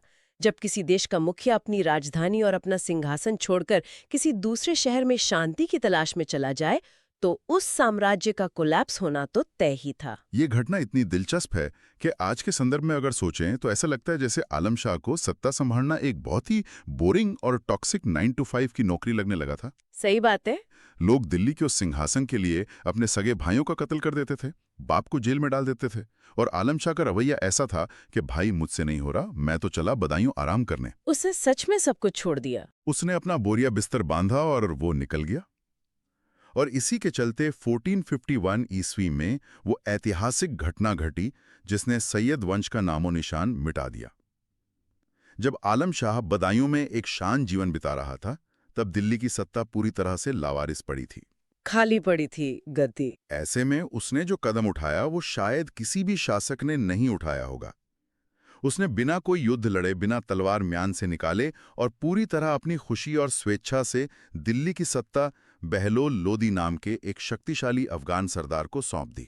ये तो इतिहास में बहुत रेयर है। उसने खुद ही अपने वंश के ताबूत में आखिरी कील ठोक दी, और सत्ता का ये बिना खून खराबे वाला हस्तांतरण लोधी वंश की शुरुआत का कारण बन गया। 1414 में तबाही के बाद जो वंश बड़ी मुश्किल से खड़ा हुआ था, वो 1451 में किसी हमले से नहीं बल्कि अपने ही शासक की इच्छा से हमेशा के लिए खत्म हो गया। अगर हम इस पूरे 37 साल के सफर का विश्लेषण करें तो इस लेख से सैयद वंश के पतन के 5 बहुत ही स्पष्ट कारण उभरकर सामने आते हैं, जो आज भी किसी भी बड़े संगठन के गिरने के कारणों से मेल खाते हैं। कौन कौन से? पहला सबसे बड़ा कारण था लीडरशिप का कमजोर होना। मुबारक शाह के 13 सालों को हटा दें तो खिज़्र खान का सीमित प्रभाव, मोहम्मद शाह की कठपुतली सरकार और आलम शाह का वैराग्य, ये सब कमजोर नेतृत्व के ही रूप थे। बिल्कुल। दूसरा बड़ा कारण दरबार में अमीरों या कह लें बोर्ड ऑफ डायरेक्टर्स का हद से ज्यादा ताकतवर हो जाना, जिससे सुल्तान की अहमियत खत्म हो गई। तीसरा कारण क्या था? तीसरा था लगातार होने वाले विद्रोह। मेवात, कटेहर और दोआब में बार बार उठने वाली बगावत ने इस वंश की सारी ऊर्जा और संसाधन चूस लिए। और चौथा? चौथा कारण प्रांतों का एक एक करके आजाद हो जाना, जिससे सल्तनत का दायरा एक छोटे से कस्बे जितना रह गया। और आखिरी कारण? और अंततः पांचवा सबसे महत्वपूर्ण कारण था आर्थिक बदहाली। तैमूर के आक्रमण ने जो आर्थिक कमर तोड़ी थी, वो कभी जुड़ी नहीं पाई। जब खजाने में पैसा ही नहीं होगा तो कोई भी सत्ता आखिर कितने दिन टिक पाएगी? इन सभी कारणों को जब हम एक साथ रखकर देखते हैं तो एक बात बहुत ही साफ तौर पर समझ में आती है। यह हमें एक बहुत गहरा सबक देता है, चाहे वो कोई साम्राज्य हो, कोई बड़ी कॉरपोरेट कंपनी हो या कोई भी संगठन। हाँ, अंदर की कमजोरी। हम अक्सर सोचते हैं कि साम्राज्यों को बाहर से आने वाली कोई बहुत बड़ी सेना या कोई बाहरी ताकत खत्म करती है, लेकिन सैयद वंश का इतिहास चीख चीख कर यह बताता है कि असली पतन हमेशा अंदर से शुरू होता है। अंदरूनी राजनीति, गुटबाजी, संसाधनों की कमी और सबसे बढ़कर लीडरशिप का अपनी जिम्मेदारियों से मुंह मोड़ लेना। बहुत सही बात कही आप। जब आलम शाह ने दिल्ली की सत्ता की परवाह करना छोड़ दिया तो किसी बाहरी दुश्मन को हमला करने की जरूरत ही नहीं पड़ी। ये ढांचा अपने आप ही भरभरा कर गिर गया। इस पूरी कहानी के अंत में ये एक महत्वपूर्ण सवाल खड़ा करता है। क्या सवाल? एक ऐसा सवाल जिस पे शायद कोई एक सीधा जवाब नहीं हो सकता। जब सैयद वंश के अंतिम शासक आलम शाह ने उस असीमित शक्ति और दिल्ली के उस सिंहासन को, जिसके लिए इतिहास में न जाने कितनी नदियां खून से लाल हुई थीं, बिना लड़े, बिना किसी प्रतिरोध के बहलोल लोधी को सौंप दिया और खुद बदायूं की शांति को चुना, तो उसे हम कैसे याद रखें? ये तो सोचने वाली बात है। क्या वो महज एक डरपोक और अयोग्य शासक था जो अपनी जिम्मेदारियों के बोझ तले दब गया और भाग खड़ा हुआ, या फिर सत्ता के उस अंतहीन, हिंसक और स्वार्थी खेल में यह खुद को सत्ता के मोह और राजनीति के उस जहरीले चक्र से आजाद कर लेने का एक अत्यंत दुर्लभ और शायद एक दार्शनिक फैसला था? बहुत गहरा सवाल है। इतिहास आमतौर पर विजेताओं को ही अपने पन्नों में जगह देता है, लेकिन जो इंसान स्वेच्छा से सत्ता को ठुकरा दे, उसे किस चश्मे से देखा जाए? ये एक ऐसा विचार है जिसे हम अपने श्रोताओं के सोचने के लिए यहीं छोड़ देते हैं। कहा, हमारा आज का विषय है लोधी वंश। ये वह वंश है जिसने 1451 से लेकर 1526 तक शासन किया, और ये दिल्ली सल्तनत का 5वां और बिल्कुल अंतिम वंश था। जी। आज की इस चर्चा के लिए हमने rise and fall of the Lodhi dynasty यानी लोधी वंश के उदय और पतन के अंशों को अपने मुख्य स्रोत के रूप में लिया है। और इस स्रोत में इस वंश की स्थापना, इसके प्रमुख शासकों के काम और अंततः इसके पतन के कारणों का बहुत ही बारीक विवरण मौजूद है। तो इस चर्चा का जो मिशन है वो सिर्फ तारीखें याद करना या रटना बिल्कुल नहीं है। एकदम नहीं। हमारा मुख्य उद्देश्य ये गहराई से समझना है कि कैसे एक कमजोर और बिखरती हुई सल्तनत में भारत के पहले अफगान वंश ने अपनी जड़ें जमाई। और उनकी शासन प्रणाली पिछले शासकों से कितनी अलग थी। हाँ, और अंत में कैसे उनके अपने ही घर की कलह और एक ऐतिहासिक निमंत्रण ने भारत में सत्ता का स्वरूप हमेशा हमेशा के लिए बदल कर रख दिया। ठीक है, तो इसके हर पहलू को थोड़ा खोल कर देखते हैं। और कहानी की शुरुआत जिस तरीके से होती है वो सच में मतलब किसी फिल्मी स्क्रिप्ट से कम नहीं लगती। बिल्कुल। आमतौर पर जब भी सत्ता बदलती है तो दिमाग में बड़े युद्धों और खून खराबे की ही तस्वीर उभरती है। हाँ, साजिशें और लड़ाइयाँ। लेकिन यहाँ कहानी बिल्कुल अलग है। सैयद वंश का अंतिम शासक आलम शाह सत्ता और राजनीति से इतना थक चुका था, या कहें इतना कमजोर हो चुका था, कि वो दिल्ली का तख्त छोड़कर आराम से बदायूं नाम की जगह पर जाकर बस गया। ये सच में बहुत अजीब है। दिल्ली की गद्दी शाब्दिक अर्थों में खाली पड़ी थी। खाली कुर्सी। और फिर 1451 में बिना किसी बड़ी लड़ाई के बहलोल लोधी ने आकर उस खाली कुर्सी पर कब्जा कर लिया। एक खाली सिंहासन को इस तरह से भरते हुए देखना इतिहास की सबसे हैरान करने वाली घटनाओं में से एक है। ये वाकई एक बहुत ही दिलचस्प शुरुआत है। अगर हम उस समय के ऐतिहासिक संदर्भ को समझें तो दिल्ली सल्तनत की शक्ति नाम मात्र की रह गई थी। बस नाम की। हाँ, प्रांतों में लगातार विद्रोह हो रहे थे और केंद्रीय सत्ता का कोई खौफ नहीं बचा था। लेकिन बहलोल लोधी कोई रातों रात तो नहीं उभरा था ना? एकदम सही। वो रातों रात उभरा हुआ नेता नहीं था।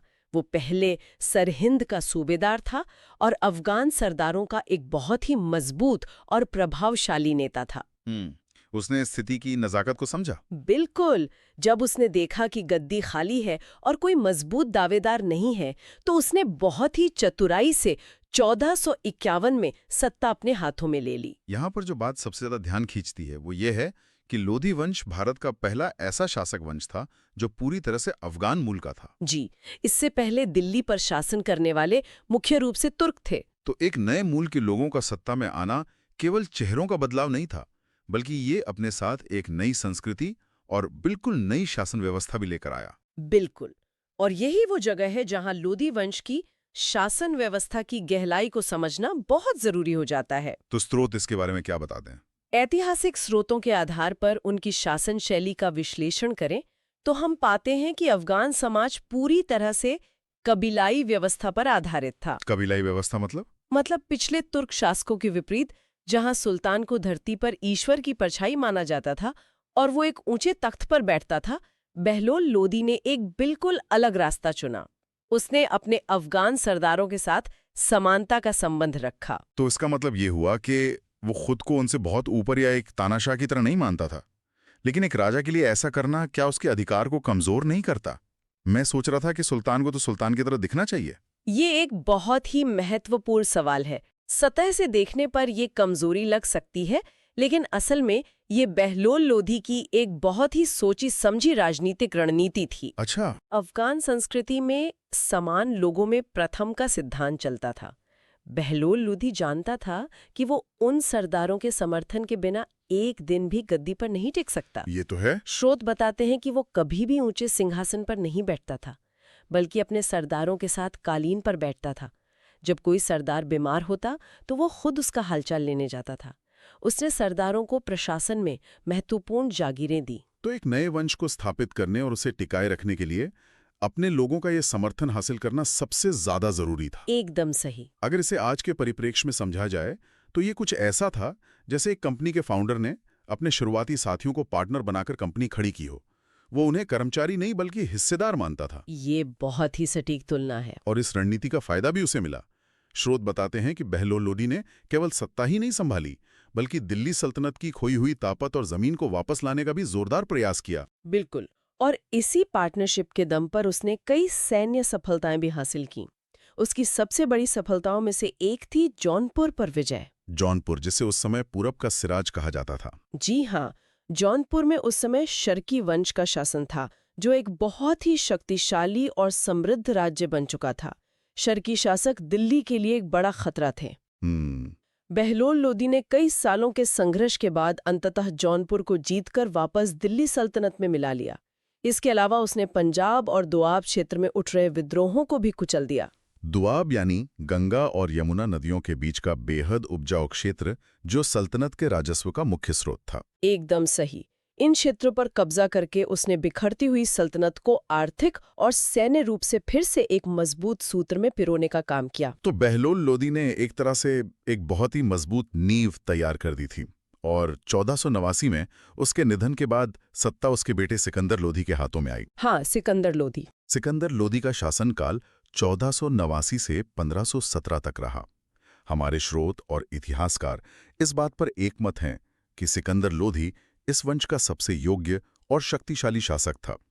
उसने केवल युद्ध ही नहीं किए बल्कि प्रशासन को पूरी तरह से बदल कर रख दिया। सिकंदर लोधी के समय को एक तरह से लोधी वंश का स्वर्णकाल कहा जा सकता है।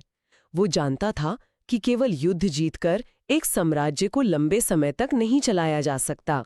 उसके लिए एक सुदृढ़ प्रशासन की आवश्यकता होती है। और उसने इस दिशा में क्या कदम उठाए? उसने कृषि और अर्थव्यवस्था पर भारी ध्यान दिया। उसने भूमि मापने के लिए एक नई प्रामाणिक प्रणाली लागू की जिसे गज सिकंदरी कहा गया। और ये प्रणाली इतनी सटीक थी कि ये लोधी वंश के बाद मुगलों के समय में भी लंबे समय तक इस्तेमाल होती रही। इस भूमि मापन से किसानों और राज्य दोनों को फायदा हुआ, क्योंकि अब कर का निर्धारण अंदाजे से नहीं बल्कि सटीक माप के आधार पर होता था। बिल्कुल। और व्यापार और बाजार व्यवस्था को भी उसने बहुत अच्छे से व्यवस्थित किया। लेकिन सिकंदर लोदी के नाम के साथ एक ऐसा तथ्य जुड़ा है जो शायद इतिहास के सबसे बड़े आश्चर्यों में से एक है। आप आगरा की बात कर रहे हैं? बिल्कुल। आज अगर किसी से पूछा जाए कि आगरा शहर किसने बसाया, तो शायद 99% लोगों के दिमाग में मुगलों का अकबर का या ताजमहल बनाने वाले शाहजहां का ही नाम आएगा। हाँ, ये एक बहुत आम धारणा है। लेकिन ऐतिहासिक सच्चाई ये है कि आगरा शहर की स्थापना वास्तव में सिकंदर लोदी ने 1504 ईस्वी में की थी। अगर हम इसे एक बड़े परिप्रेक्ष्य से जोड़कर देखें तो ये सिर्फ एक नया शहर बसाने का शौक नहीं था। ये एक बहुत ही गहरी सैन्य और रणनीतिक चाल थी। दिल्ली से सत्ता का केंद्र आगरा ले जाना कोई छोटी बात नहीं थी। तो इसके पीछे का असली कारण क्या था? क्या दिल्ली सुरक्षित नहीं थी? दिल्ली का अपना महत्व था, लेकिन सिकंदर लोदी को दो मुख्य समस्याओं का सामना करना पड़ रहा था। पहला, हमने अभी जिस उपजाऊ दोआब क्षेत्र की बात की, वहां के स्थानीय जमींदार और शासक अक्सर विद्रोह करते रहते थे। और दूसरी समस्या? दूसरा, दक्षिण की ओर मालवा और राजपुताना के शक्तिशाली राज्य थे। आगरा की भौगोलिक स्थिति ऐसी थी कि वहां बैठकर दोआब के विद्रोहियों पर नजर रखना और मालवा की तरफ जाने वाले व्यापारिक मार्गों को नियंत्रण करना बहुत आसान था। अच्छा। इसलिए 1506 में उसने आधिकारिक तौर पर आगरा को अपनी प्रशासनिक राजधानी बना लिया। ये सच में एक मास्टर स्ट्रोक था। सिकंदर लोदी के व्यक्तित्व के कई अलग अलग पहलू थे। समकालीन ऐतिहासिक दस्तावेजों और उस समय के स्रोतों पर नजर डालें तो पता चलता है कि वो एक बहुत ही जटिल व्यक्ति था। कैसे? जहां एक तरफ वो एक बेहतरीन प्रशासक और रणनीतिकार था, वहीं दूसरी तरफ उसकी कुछ नीतियां काफी विवादित भी रहीं। स्रोतों के अनुसार उसने शिक्षा और साहित्य को बहुत बढ़ावा दिया। वो खुद गुलरुखी उपनाम से फारसी में कविताएं लिखता था। उसने कई संस्कृत ग्रंथों का फारसी में अनुवाद भी करवाया। विद्वानों और कलाकारों का उसके दरबार में बहुत सम्मान था। लेकिन इन्हीं ऐतिहासिक दस्तावेजों में ये भी स्पष्ट रूप से दर्ज है कि वो एक कट्टर सुन्नी मुस्लिम शासक भी था। अपनी धार्मिक नीतियों के तहत उसने कई स्थानों पर असहिष्णुता का परिचय दिया। जी, स्रोतों में ये बताया गया है। स्रोतों में इस बात का स्पष्ट उल्लेख मिलता है कि उसने कुछ प्रमुख हिंदू मंदिरों को नष्ट भी करवाया और वहां मस्जिदों का निर्माण करवाया। यहाँ ये स्पष्ट करना बहुत जरूरी है कि ये जानकारी हम केवल ऐतिहासिक स्रोतों में दर्ज तथ्यों के आधार पर साझा कर रहे हैं। बिल्कुल। हमारा उद्देश्य किसी भी विचार का समर्थन या विरोध करना नहीं है, बल्कि केवल इतिहास के पन्नों को निष्पक्ष रूप से सामने रखना है। सही कहा। एक ही समय में वो कला का प्रेमी भी था और दूसरी तरफ धार्मिक मामलों में बेहद कठोर भी। इतिहास का यही पहलू सबसे जटिल होता है। ऐतिहासिक हस्तियों को हम केवल काले या सफेद रंग में नहीं रंग सकते। सिकंदर लोदी के प्रशासन ने राज्य को स्थिरता दी, लेकिन उसकी धार्मिक नीतियों ने एक बड़े वर्ग में असंतोष भी पैदा किया। बहरहाल 1517 में सिकंदर लोदी की मृत्यु हो जाती है और उसके बाद सत्ता उसके पुत्र इब्राहिम लोदी के पास आती है। और सच कहा जाए तो यहीं से लोदी वंश के पतन की उल्टी गिनती शुरू हो जाती है। इब्राहिम लोदी, इनका शासनकाल 1517 से 1526 तक रहा। और अगर इब्राहिम लोदी के चरित्र की बात की जाए तो वो अपने दादा बहलोल लोदी और पिता सिकंदर लोदी से बिल्कुल 100% अलग था। एकदम अलग। हमने शुरुआत में बात की थी कि बहलोल लोदी ने कैसे समानता और मित्रता के आधार पर अफगान सरदारों को एक साथ जोड़ा था। इब्राहिम लोदी ने सत्ता में आते ही उस पूरी कबीलाई व्यवस्था और समानता के सिद्धांत को ही उठाकर खिड़की से बाहर फेंक दिया। इब्राहिम लोदी का मानना था कि राजा का कोई सगा संबंधी नहीं होता, सब उसकी प्रजा होते हैं। वो एक ऐसा सुल्तान बनना चाहता था जिसके सामने सभी सिर झुकाएं। उसने दरबार में कड़े नियम लागू कर दिए। हाँ, जिन अफगान सरदारों को बहलोल लोदी कालीन पर अपने साथ बिठाता था, इब्राहिम लोदी ने उन्हें दरबार में हाथ बांधकर घंटों खड़े रहने पर मजबूर किया। लेकिन एक सुल्तान के नजरिए से देखा जाए तो क्या इब्राहिम लोदी पूरी तरह से गलत था? आखिर एक सुल्तान को सुल्तान की तरह ही तो बर्ताव करना चाहिए, और केंद्रीय सत्ता का मजबूत होना किसी भी साम्राज्य के लिए जरूरी होता है। फिर सरदारों को इतनी परेशानी क्यों हुई? ये तर्क अपनी जगह सही है कि केंद्रीय सत्ता मजबूत होनी चाहिए, लेकिन इब्राहिम ये भूल गया कि उसकी सेना और उसकी सत्ता की नींव ही वे अफगान सरदार थे। अफगान सरदारों के लिए उनका आत्मसम्मान और कबीलाई स्वतंत्रता सबसे ऊपर थी। उनका सम्मान उनके लिए सब कुछ था। बिल्कुल। जब आप उन लोगों को अपमानित करते हैं, उन्हें झूठे आरोपों में जेल में डालते हैं या मरवा देते हैं, जिन्होंने आपके परिवार को सत्ता में बनाए रखा है, तो आप अपने ही पैरों पर कुल्हाड़ी मार रहे होते हैं। इब्राहिम लोदी में कूटनीति की भारी कमी थी। वहीं कॉर्पोरेट वाली तुलना यहाँ फिर से एकदम फिट बैठती है। ये ऐसा था जैसे एक नई पीढ़ी का सीईओ सत्ता में आते ही उन पुराने फाउंडिंग पार्टनर्स को महज एक मामूली कर्मचारी की तरह ट्रीट करने लगे, जिन्होंने दिन रात एक करके कंपनी बनाई थी। जाहिर है बगावत तो होनी ही थी। इब्राहिम लोदी के इस कठोर अहंकारी और निरंकुश रवैये के कारण पूरे प्रशासन और सेना में भयंकर असंतोष फैल गया। और ये असंतोष जल्द ही खुले विद्रोह की आग में बदल गया। इब्राहिम लोदी के खिलाफ कई शक्तिशाली सरदार खड़े हो गए। पूरा साम्राज्य जो सिकंदर लोदी के समय में शांत था, अब गृह युद्ध की चपेट में आ गया। इनमें से सबसे प्रमुख विद्रोह किसका था? इनमें से सबसे प्रमुख और घातक विद्रोह था पंजाब के शक्तिशाली गवर्नर दौलत खान लोदी का। इब्राहिम ने दौलत खान को दरबार में पेश होने का आदेश दिया था। लेकिन दौलत खान समझ चुका था कि दरबार में जाने का मतलब है अपनी मौत को गले लगाना। एकदम सही। और इसी डर और बगावत ने इतिहास के उस टर्निंग पॉइंट को जन्म दिया जिसने भारत का भविष्य और भूगोल हमेशा के लिए बदल दिया। दौलत खान लोधी और इब्राहिम लोदी के सगे चाचा आलम खान लोधी दोनों को ये समझ आ गया था कि वे अपने दम पर इब्राहिम की विशाल सेना को नहीं हरा सकते। इसलिए उन्होंने एक बहुत ही हताश करने वाला और खतरनाक फैसला लिया। उन्होंने मध्य एशिया से काबुल के शासक जहीरुद्दीन मोहम्मद बाबर को भारत पर आक्रमण करने का निमंत्रण दे दिया। ये इतिहास की उन घटनाओं में से है जो हमेशा एक टीस छोड़ जाती है। अपने ही घर के झगड़े को सुलझाने के लिए, अपने ही राजा को हटाने के लिए एक बाहरी ताकत को बुलावा देना। दौलत खान लोदी की सोच ये थी कि बाबर भी अपने पूर्वज तैमूर की तरह आएगा, दिल्ली को लूटेगा, इब्राहिम की कमर तोड़ेगा और सारा धन लेकर वापस काबुल लौट जाएगा। और उसके जाने के बाद सत्ता दौलत खान या आलम खान के हाथों में आ जाएगी। यही उनका प्लान था। यहाँ एक ऐतिहासिक संदर्भ और जोड़ना जरूरी है। हमारे स्रोतों में यह जिक्र भी मिलता है कि कुछ ऐतिहासिक दस्तावेज इस बात की ओर भी इशारा करते हैं कि मेवाड़ के शक्तिशाली शासक राणा सांगा ने भी संभवतः बाबर को इब्राहिम लोदी के खिलाफ प्रोत्साहित किया था। हालांकि ऐतिहासिक हलकों में इस विशेष बिंदु पर काफी बहस और मतभेद है। हाँ, लेकिन पंजाब के गवर्नर दौलत खान लोदी और आलम खान लोदी का बाबर को भेजा गया निमंत्रण एक पूरी तरह से प्रमाणित और निर्विवाद ऐतिहासिक तथ्य है। और ये निमंत्रण एक ऐसी चिंगारी साबित हुई जिसने भारत की राजनीति के बारूद के ढेर में आग लगा दी। बाबर इस अवसर की तलाश में था ही, क्योंकि काबुल में उसके पास संसाधनों की भारी कमी थी। वो अपनी सेना लेकर भारत की ओर निकल पड़ा, और फिर वो ऐतिहासिक दिन आया जिसे इतिहास में बेहद सुनहरे या शायद खूनी अक्षरों में लिखा गया है। 21 अप्रैल 1526, पहला पानीपत का युद्ध। पानीपत का मैदान। ये युद्ध इब्राहिम लोदी और बाबर के बीच लड़ा गया। अगर हम दोनों सेनाओं की तुलना करें तो इब्राहिम लोदी के पास एक बहुत ही विशाल सेना थी, जिसमें 1 लाख से अधिक सैनिक और भारी संख्या में युद्धक हाथी थे। वहीं दूसरी तरफ बाबर की सेना बहुत छोटी थी। स्रोत बताते हैं कि शायद 12 से 15 हजार सैनिक ही रहे होंगे। फिर भी इतनी विशाल सेना होने के बावजूद इब्राहिम लोदी ये युद्ध कैसे हार गया? यहाँ बाबर की शानदार सैन्य रणनीति और एक बिल्कुल नई तकनीक का संगम देखने को मिलता है। बाबर ने अपनी छोटी सेना को बहुत ही अनुशासित तरीके से मैदान में उतारा। उसने क्या रणनीति अपनाई?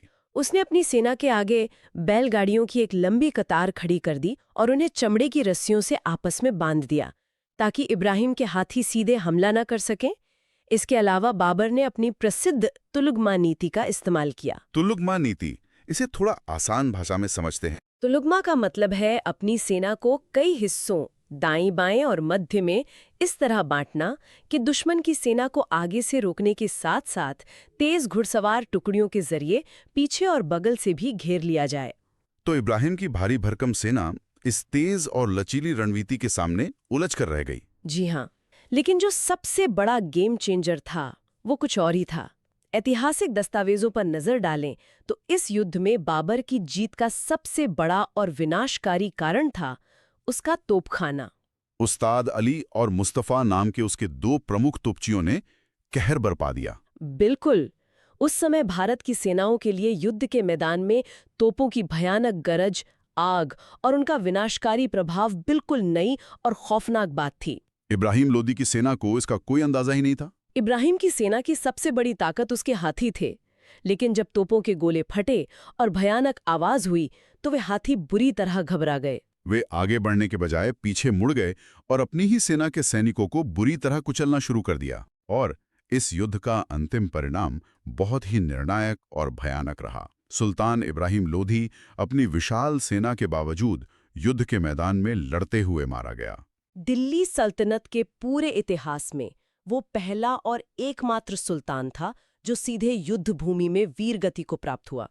बाकी सब या तो बीमारी से मरे थे या महल के षड्यंत्रों में मारे गए थे। इब्राहिम लोधी की मृत्यु के साथ ही युद्ध समाप्त हो गया और इसके साथ केवल एक शासक का अंत नहीं हुआ, बल्कि पूरा लोधी वंश और उसके साथ ही सदियों पुरानी दिल्ली सल्तनत हमेशा के लिए समाप्त हो गई। दौलत खान लोधी का वो सपना टूट गया कि बाबर लौट जाएगा। बाबर ने दिल्ली और आगरा पर अपना कब्जा जमा लिया और इसी के साथ भारत में मुगल साम्राज्य की नींव पड़ी, जिसने अगले 300 सालों तक भारत पर राज किया। अगर हम लोधी वंश के पतन के कारणों को एक साथ जोड़कर देखें तो तस्वीर एकदम साफ हो जाती है। ये पतन केवल एक युद्ध हारने से नहीं हुआ था। इसकी शुरुआत बहुत पहले इब्राहिम लोधी के उस कठोर और निरंकुश स्वभाव से हो गई थी, जिसके कारण उन अफगान सरदारों में गहरा असंतोष पनपा जो राज्य की रीढ़ थे। इस असंतोष ने प्रशासनिक कमजोरी को जन्म दिया, जिससे प्रांतों में लगातार विद्रोह हुए और अंततः अपनों के ही द्वारा अपने राजा को गिराने के लिए विदेशी ताकत को बुलावा देना। ये सब एक दूसरे से जुड़ी हुई श्रृंखला है, जिसका अंतिम परिणाम पानीपत का मैदान था। तो अगर हम इस पूरी चर्चा के निष्कर्षों को समेटें तो हमने देखा कि कैसे 1451 में बहलोल लोधी ने एक खाली पड़े तख्त पर बैठकर अपनी कूटनीति और सरदारों के साथ समानता के बल पर भारत के पहले अफगान वंश की स्थापना की। फिर सिकंदर लोधी का वो दौर आया जिसने साम्राज्य को एक मजबूत प्रशासन दिया, खेती और अर्थव्यवस्था सुधारी और सबसे बढ़कर 1504 में एक रणनीतिक केंद्र के रूप से आगरा का निर्माण किया। और अंत में एक अयोग्य और अहंकारी नेतृत्व के कारण 1526 में इब्राहिम लोदी की हार के साथ ये पूरा वंश ताश के पत्तों की तरह ढह गया। अब यहाँ एक बड़ा सवाल ये उठता है कि इतने 100 साल बाद आज के समय में इस इतिहास को गहराई से समझना क्यों जरूरी है? श्रोताओं के लिए इसकी आज के दौर में क्या प्रासंगिक?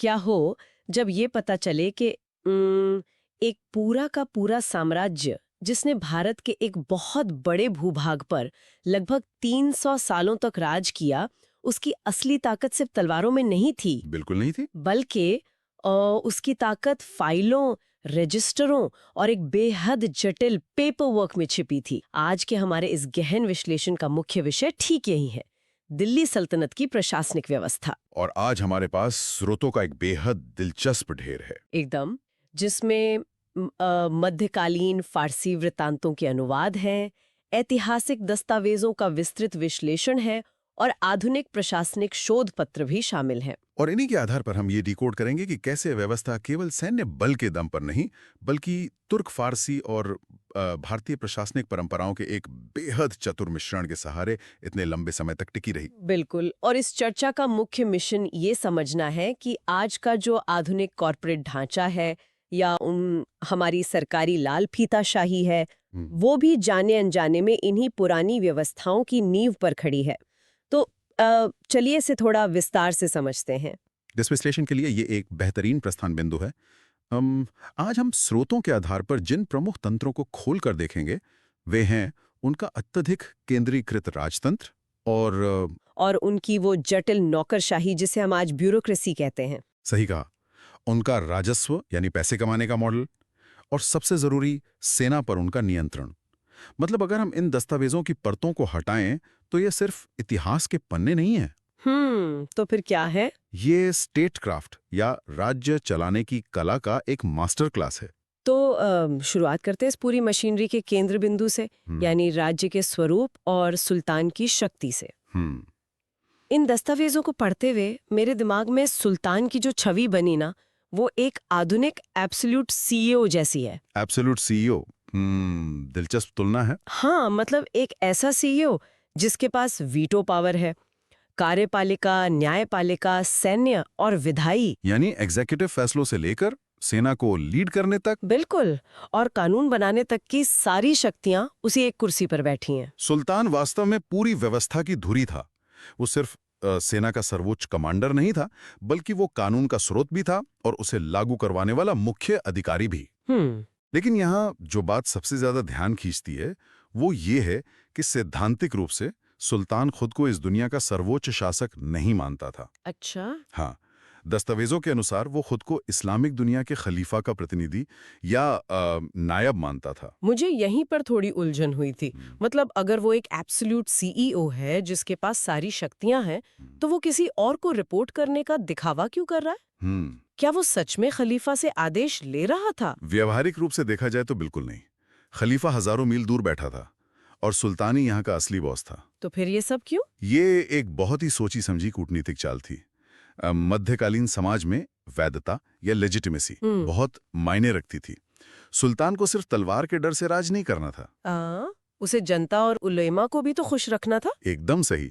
उसे ताकतवर धार्मिक वर्ग की नजरों में अपने शासन को जायज ठहराना था, और इसकी पुष्टि दो बहुत ही शक्तिशाली प्रतीकों से होती थी। वो प्रतीक क्या थे? यानी ये एक तरह का पीआर स्टंट था। बिल्कुल एक पीआर स्टंट था। इससे ये संदेश जाता था कि शासन सुल्तान की मनमर्जी से नहीं, बल्कि एक व्यापक इस्लामी परंपरा के छाते के नीचे चल रहा है। ठीक यही बात थी। ये लोगों को मनोवैज्ञानिक रूप से शांत रखने का एक तरीका था। एक और चीज जिसने मुझे हैरान किया वो थी सुल्तान की सलाहकार संस्थाएं। एक निरंकुश शासक होने के बावजूद वो बंद कमरे में अकेले फैसले नहीं ले रहा था। हाँ, स्रोतों में मजलिस खास का बार बार जिक्र आता है। बिल्कुल, ये अमीरों, वजीरों और उलेमा की एक परिषद थी। मतलब इसे हम उस सीईओ का बोर्ड ऑफ डायरेक्टर्स कह सकते हैं। और मजलिस खास कोई रबर स्टैंप नहीं थी। सुल्तान महत्वपूर्ण नीतिगत मामलों पर इस परिषद से तीखी बहस करता था। अरे वाह, मतलब सच में चर्चा होती थी। हाँ, और इसके अलावा एक और संस्था थी, बारे आम। ये एक खुला दरबार था जहां सुल्तान सीधे आम जनता की शिकायतें सुनता था। ये तो सीधा एक पब्लिक फोरम या कस्टमर फीडबैक सेशन हो गया। बिल्कुल वैसा ही। लेकिन क्या ये सिर्फ दिखावे के लिए था या इसके पीछे कोई ठोस प्रशासनिक कारण था? इसके पीछे सीधा सा कारण था विद्रोहों को रोकना। मतलब सुल्तान जानता था कि अगर ब्यूरोक्रेसी जनता पर बहुत ज्यादा जुल्म करेगी और जनता के पास अपनी भड़ास निकालने का कोई मंच नहीं होगा, तो वे बगावत कर देंगे।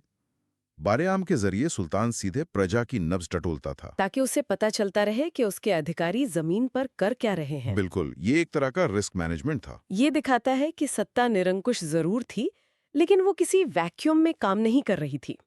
अब सवाल ये उठता है कि ये सीईओ अपने फैसलों को जमीन पर लागू कैसे करता था? यहीं पर इनकी केंद्रीय प्रशासन व्यवस्था यानी ब्यूरोक्रेसी तस्वीर में आती है। स्रोतों में सुल्तान के ठीक नीचे 4 प्रमुख विभागों या दीवान का जिक्र है। ये 4 पिलर्स वास्तव में राज्य का इंजन थे।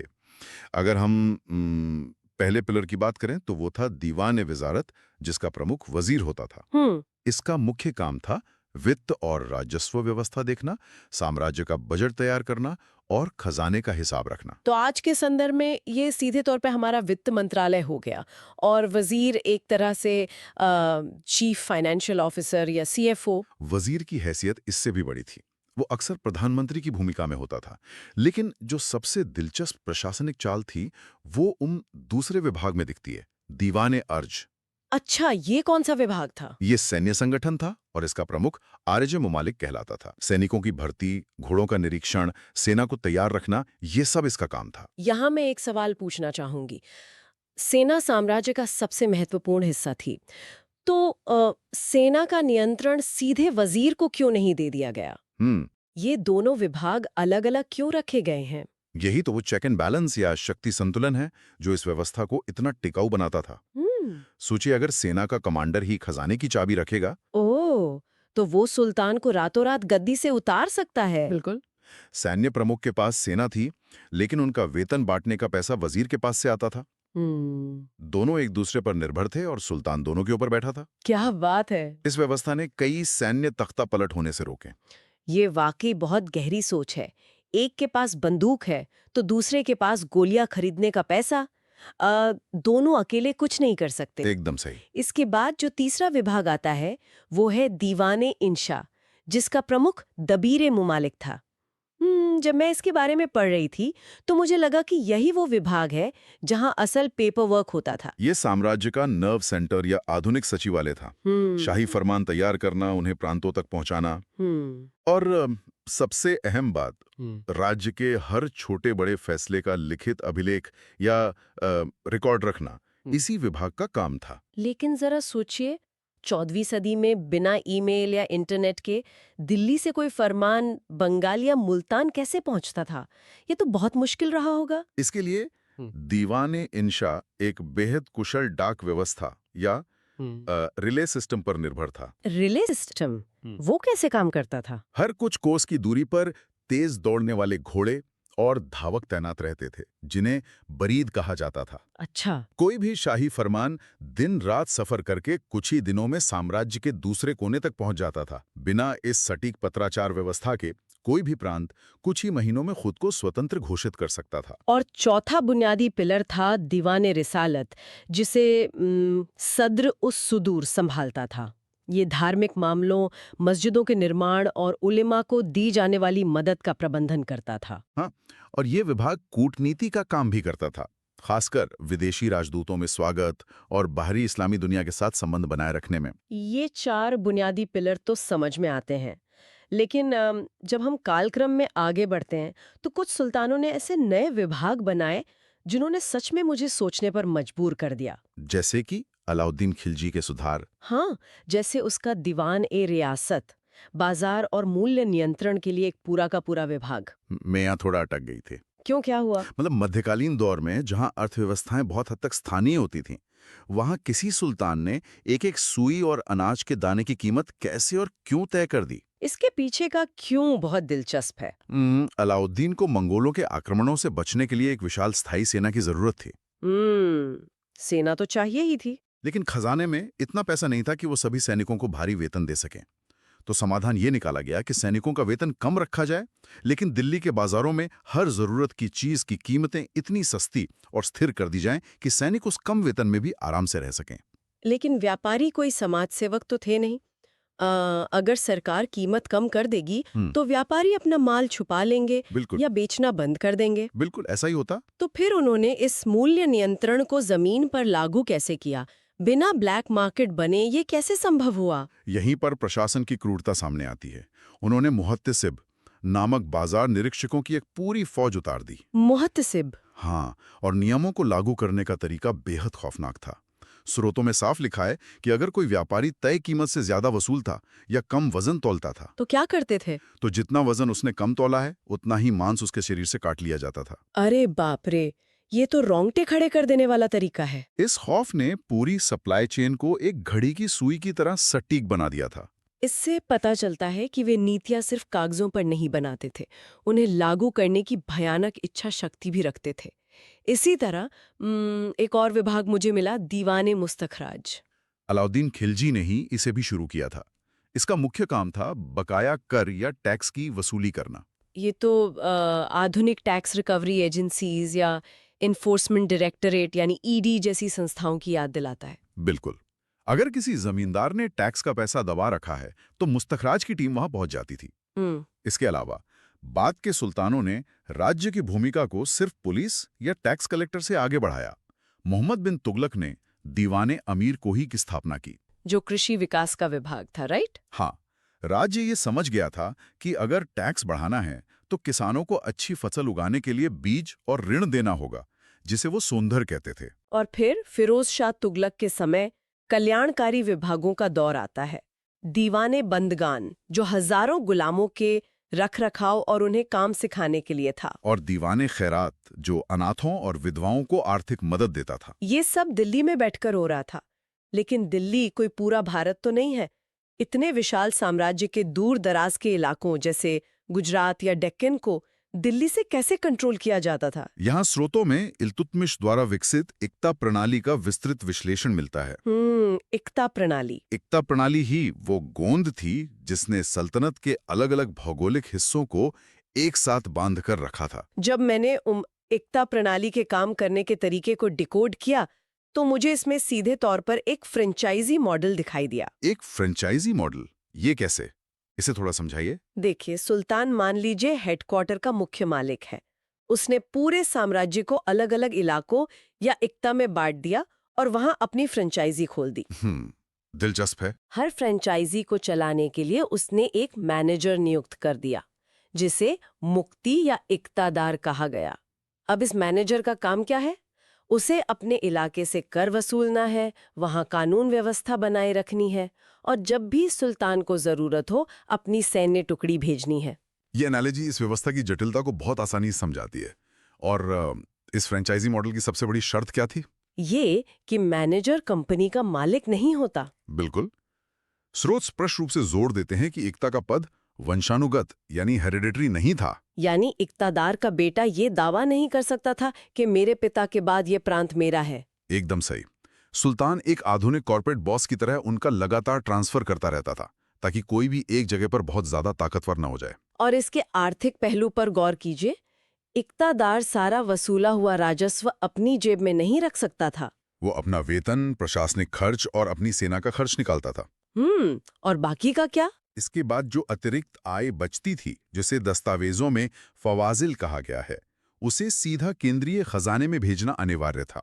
लेकिन यहाँ एक व्यावहारिक समस्या है। दिल्ली में बैठे सुल्तान को कैसे पता चलेगा कि बंगाल के इक्तादार ने सच में कितना फवाजिल या मुनाफा कमाया है? सही सवाल है। इक्तादार तो हिसाब में हेराफेरी कर सकता था ना। वो कह सकता था कि इस बार फसल खराब हो गई, कोई मुनाफा नहीं हुआ। इसी धोखाधड़ी को रोकने के लिए सुल्तान के पास एक गुप्तचर विभाग था, जिसके जासूसों को मुनहायान कहा जाता था। अच्छा, तो जासूस लगे हुए थे? हाँ, ये जासूस सीधे सुल्तान को रिपोर्ट करते थे कि कौन सा इक्तादार कितना टैक्स वसूल रहा है। इसके अलावा केंद्र से ख्वाजा नाम का एक अकाउंटेंट भी हर इक्ता में भेजा जाता था, जो इक्तादार के बही खातों की ऑडिटिंग करता था। यानी ऑडिट और विजिलेंस का पूरा तंत्र मौजूद था। ये तो हुई प्रांत के बात। लेकिन अगर हम एकदम जमीनी स्तर पर जाएं, गांव के स्तर पर, तो वहां की व्यवस्था किस तरह चल रही थी? ये इस पूरे विश्लेषण का सबसे खूबसूरत हिस्सा है, जहां दो अलग-अलग संस्कृतियों का मिलन होता है। शहरों में प्रशासन का प्रमुख कोतवाल होता था, जो आज के पुलिस कमिश्नर की तरह काम करता था। बिल्कुल। लेकिन जब हम गांव की तरफ जाते हैं तो तुर्क फारसी नाम गायब हो जाते हैं। अच्छा। गांव के स्तर पर जिन अधिकारियों का उल्लेख स्रोतों में है वो है मुकद्दम यानी गांव का मुखिया, चौधरी जो राजस्व सहयोगी था, और पटवारी जो भूमि का रिकॉर्ड रखता था। अरे, ये नाम तो आज भी हमारे आधुनिक भारतीय प्रशासन में उसी तरह इस्तेमाल होते हैं। यही वो बिंदु है जहां सल्तनत के संस्थापकों ने गहरी राजनीतिक समझदारी दिखाई।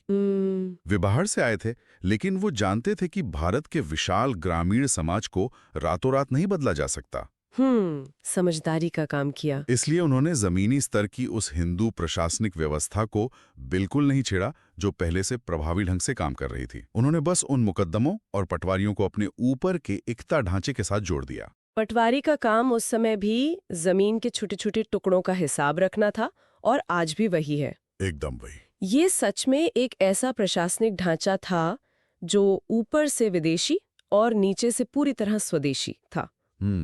अब बात करते हैं उस चीज की जो इस पूरी मशीनरी को ऊर्जा देती थी, पैसा और सैन्य शक्ति।